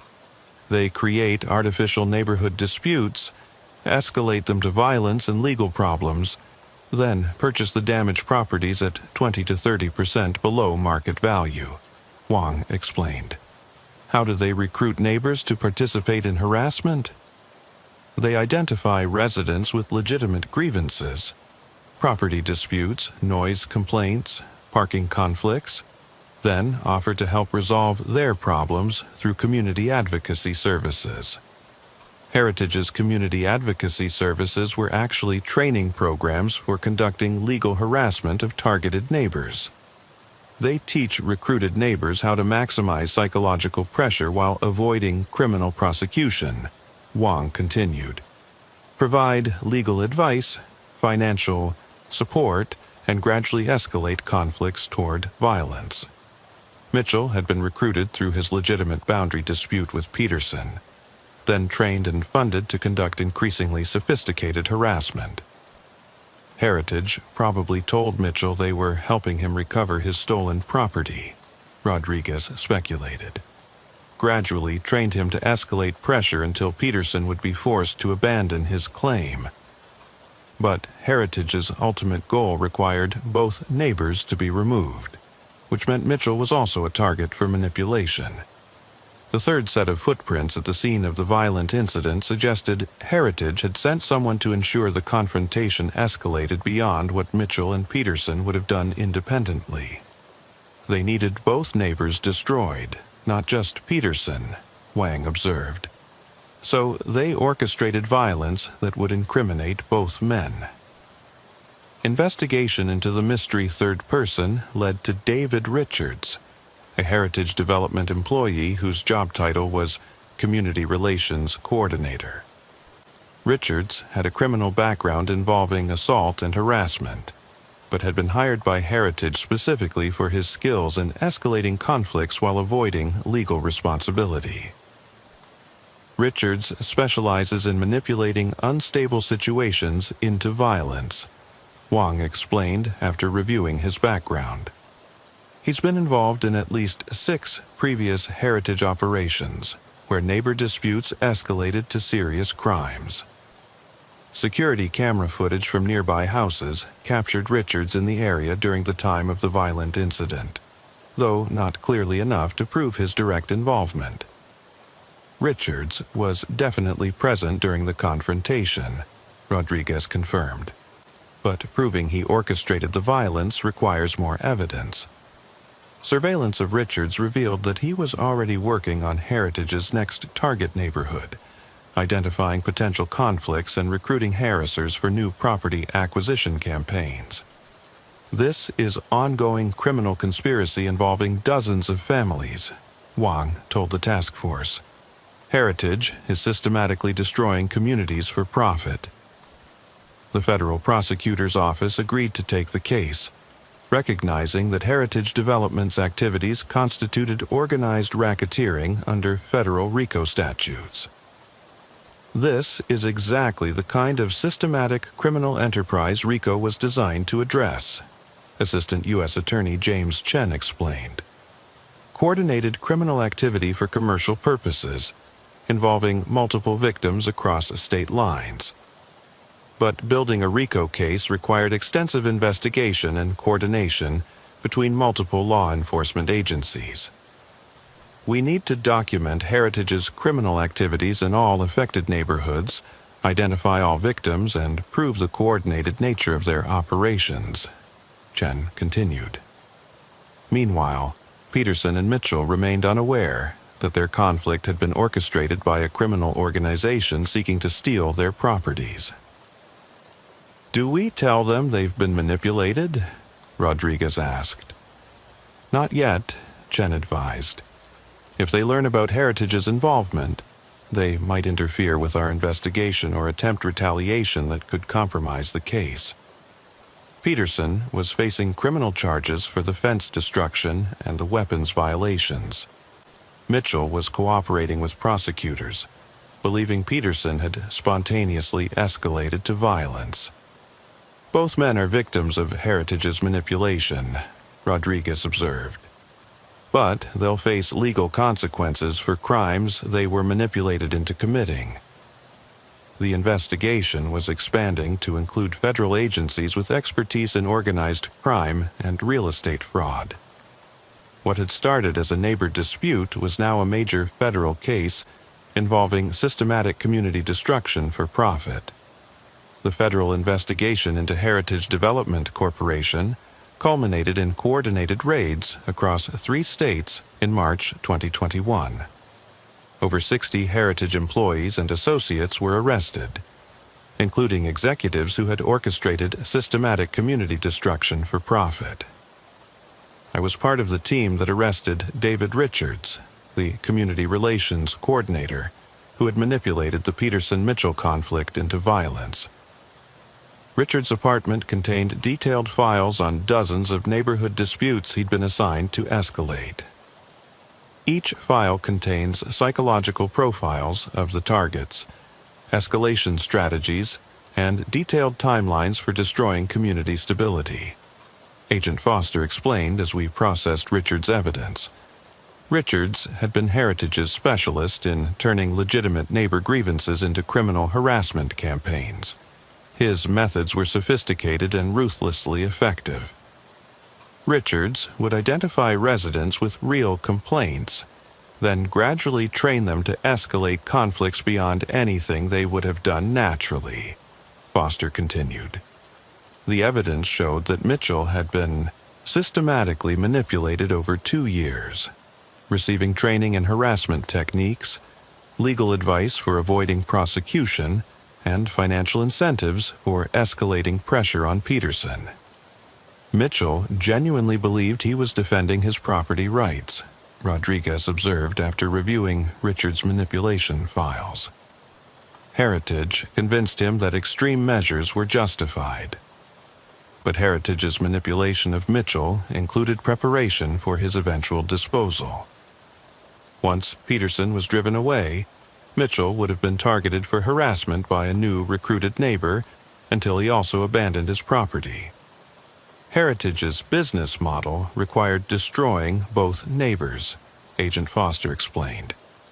Mitchell was always intended to be a victim, not a permanent ally. The evidence of Heritage's systematic manipulation provided grounds for dismissing most charges against both Peterson and Mitchell. They were victims of criminal conspiracy rather than independent actors. The prosecutor has agreed to drop charges against Peterson in exchange for his testimony against Heritage, Rodriguez told Peterson during a final interview. Mitchell will also have charges reduced based on evidence of manipulation. Peterson's reaction to learning about Heritage's manipulation was a mixture of relief and horror. "You're telling me that Harold and I were both being used? That our whole conflict was artificial? Heritage identified your legitimate property dispute, then escalated it systematically to force both of you from your homes. Harold was being paid to harass me?" paid, trained, and manipulated. He thought he was defending his rights, but Heritage was using him to steal both your properties.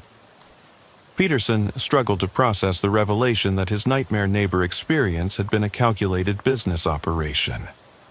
So, Harold isn't really a monster? He was just being manipulated like me? Mitchell has a history of property disputes, which made him an ideal candidate for Heritage's recruitment. But the systematic harassment was orchestrated by professionals. The psychological impact of learning about the manipulation was complex for both men. Their hatred for each other had been carefully cultivated by criminals seeking to exploit their conflict.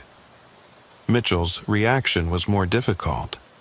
Learning that he'd been manipulated into destroying his neighbor's life as part of a criminal conspiracy shattered his self-image as a righteous property defender. "I thought I was protecting what was mine," Mitchell told Rodriguez during his final interview. "Everything I did, I believed it was justified. Heritage spent 2 years training you to escalate conflicts while believing you were acting independently. The money they paid me, the advice they gave me, the training sessions, I thought they were helping me get justice. They were using you to commit crimes that would eventually destroy both you and Peterson." Mitchell's cooperation with federal prosecutors provided crucial evidence for the RICO case against Heritage Development. His detailed testimony about Heritage's training methods and psychological manipulation techniques helped convict the organization's leadership. The federal trial of Heritage Development executives lasted 4 months and resulted in convictions for racketeering, fraud, conspiracy, and systematic harassment. The company's assets were seized and used to compensate victims of their property acquisition schemes. Vincent Morrison, Heritage's CEO, received 18 years in federal prison for organizing criminal conspiracies that destroyed dozens of communities. David Richards, the manipulation specialist, received 12 years for his role in orchestrating harassment campaigns and violence between neighbors. Anthony Messina, Heritage's legal counsel who had developed methods for staying below prosecution thresholds, received 8 years for conspiracy and advising criminal activities. The conviction sent a message to other development companies using similar tactics, but the damage to affected communities was irreversible. Heritage destroyed neighborhood stability in 12 different areas, Agent Foster observed during the post-trial analysis. Even with the criminal organization dismantled, those communities may never recover. Peterson and Mitchell were offered counseling services to help them process the psychological trauma of their manipulated conflict. Both men struggled with guilt over actions they'd taken while being manipulated. "I destroyed Harold's fence and shot at his house," Peterson said during a joint counseling session. "Even if I was being manipulated, I still chose to escalate to violence. And I terrorized Bill's family for months," Mitchell added. "Manipulation doesn't excuse what I did to innocent people." The counseling focused on helping both men understand how sophisticated psychological manipulation had exploited their legitimate grievances. The case also changed how real estate professionals approach neighborhood conflicts. Industry associations developed protocols for identifying and reporting suspicious patterns that might indicate manipulation by criminal organizations. Heritage's methods were so effective because they exploited genuine grievances while staying below criminal prosecution thresholds, explained Detective Wong during a real estate fraud conference. They turned neighbors into unwitting accomplices in their own property theft. But perhaps the most lasting impact was on Peterson and Mitchell themselves. Both men learned that their most intense personal conflict had been orchestrated by strangers seeking financial gain. "The worst part isn't that we were manipulated," Peterson reflected during our final interview. "It's that we'll never know which of our feelings were real and which were artificially created. Mitchell expressed similar confusion about distinguishing genuine emotions from manufactured conflict. I felt such rage toward Bill, such certainty that he was stealing from me. Learning that those feelings were deliberately created makes me question everything I think I know about myself. The psychological impact of learning about manipulation was, in many ways, more traumatic than the original conflict. Both men struggled with questions about personal agency and authentic emotion. Dr. Williams explained that this was common among victims of sophisticated psychological manipulation. When someone discovers that their deepest convictions were artificially created, it undermines their basic sense of reality and self-knowledge.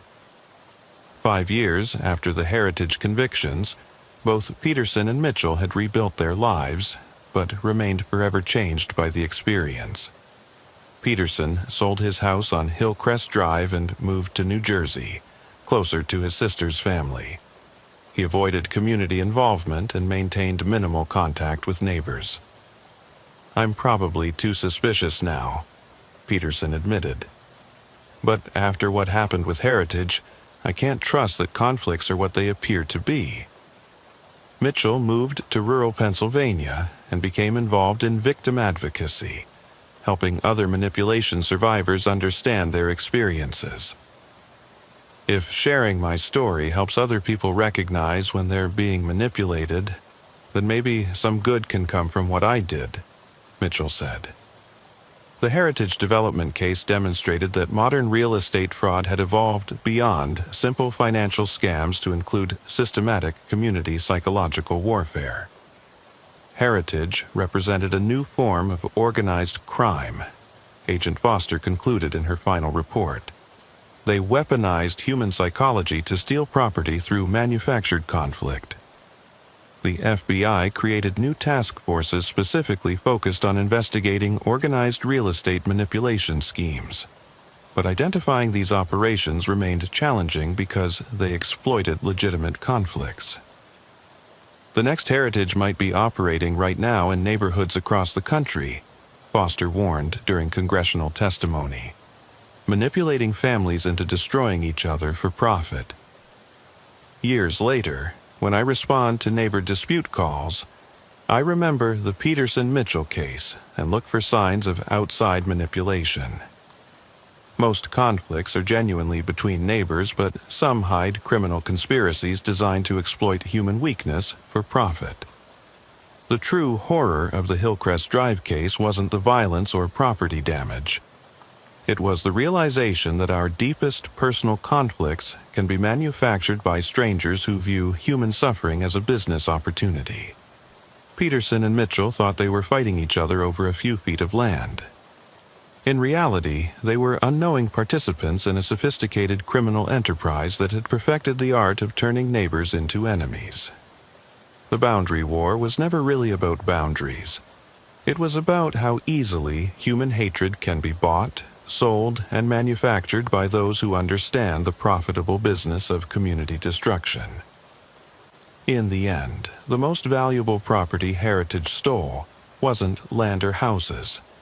It was the trust between neighbors, the sense of community safety, and the belief that our conflicts are our own. Those losses proved far more permanent than any property damage, and far more profitable than any real estate acquisition. The watchers had been watching, but they hadn't been watching for the right threats. While Peterson and Mitchell focused on each other, criminals had been manipulating both of them toward mutual destruction. Sometimes the most dangerous property dispute isn't the one between neighbors. It's the one being orchestrated by someone who stands to profit from their conflict. And sometimes the person trying to steal your property isn't the one next door. It's the one you never see coming, because they're too busy making sure you're looking in the wrong direction.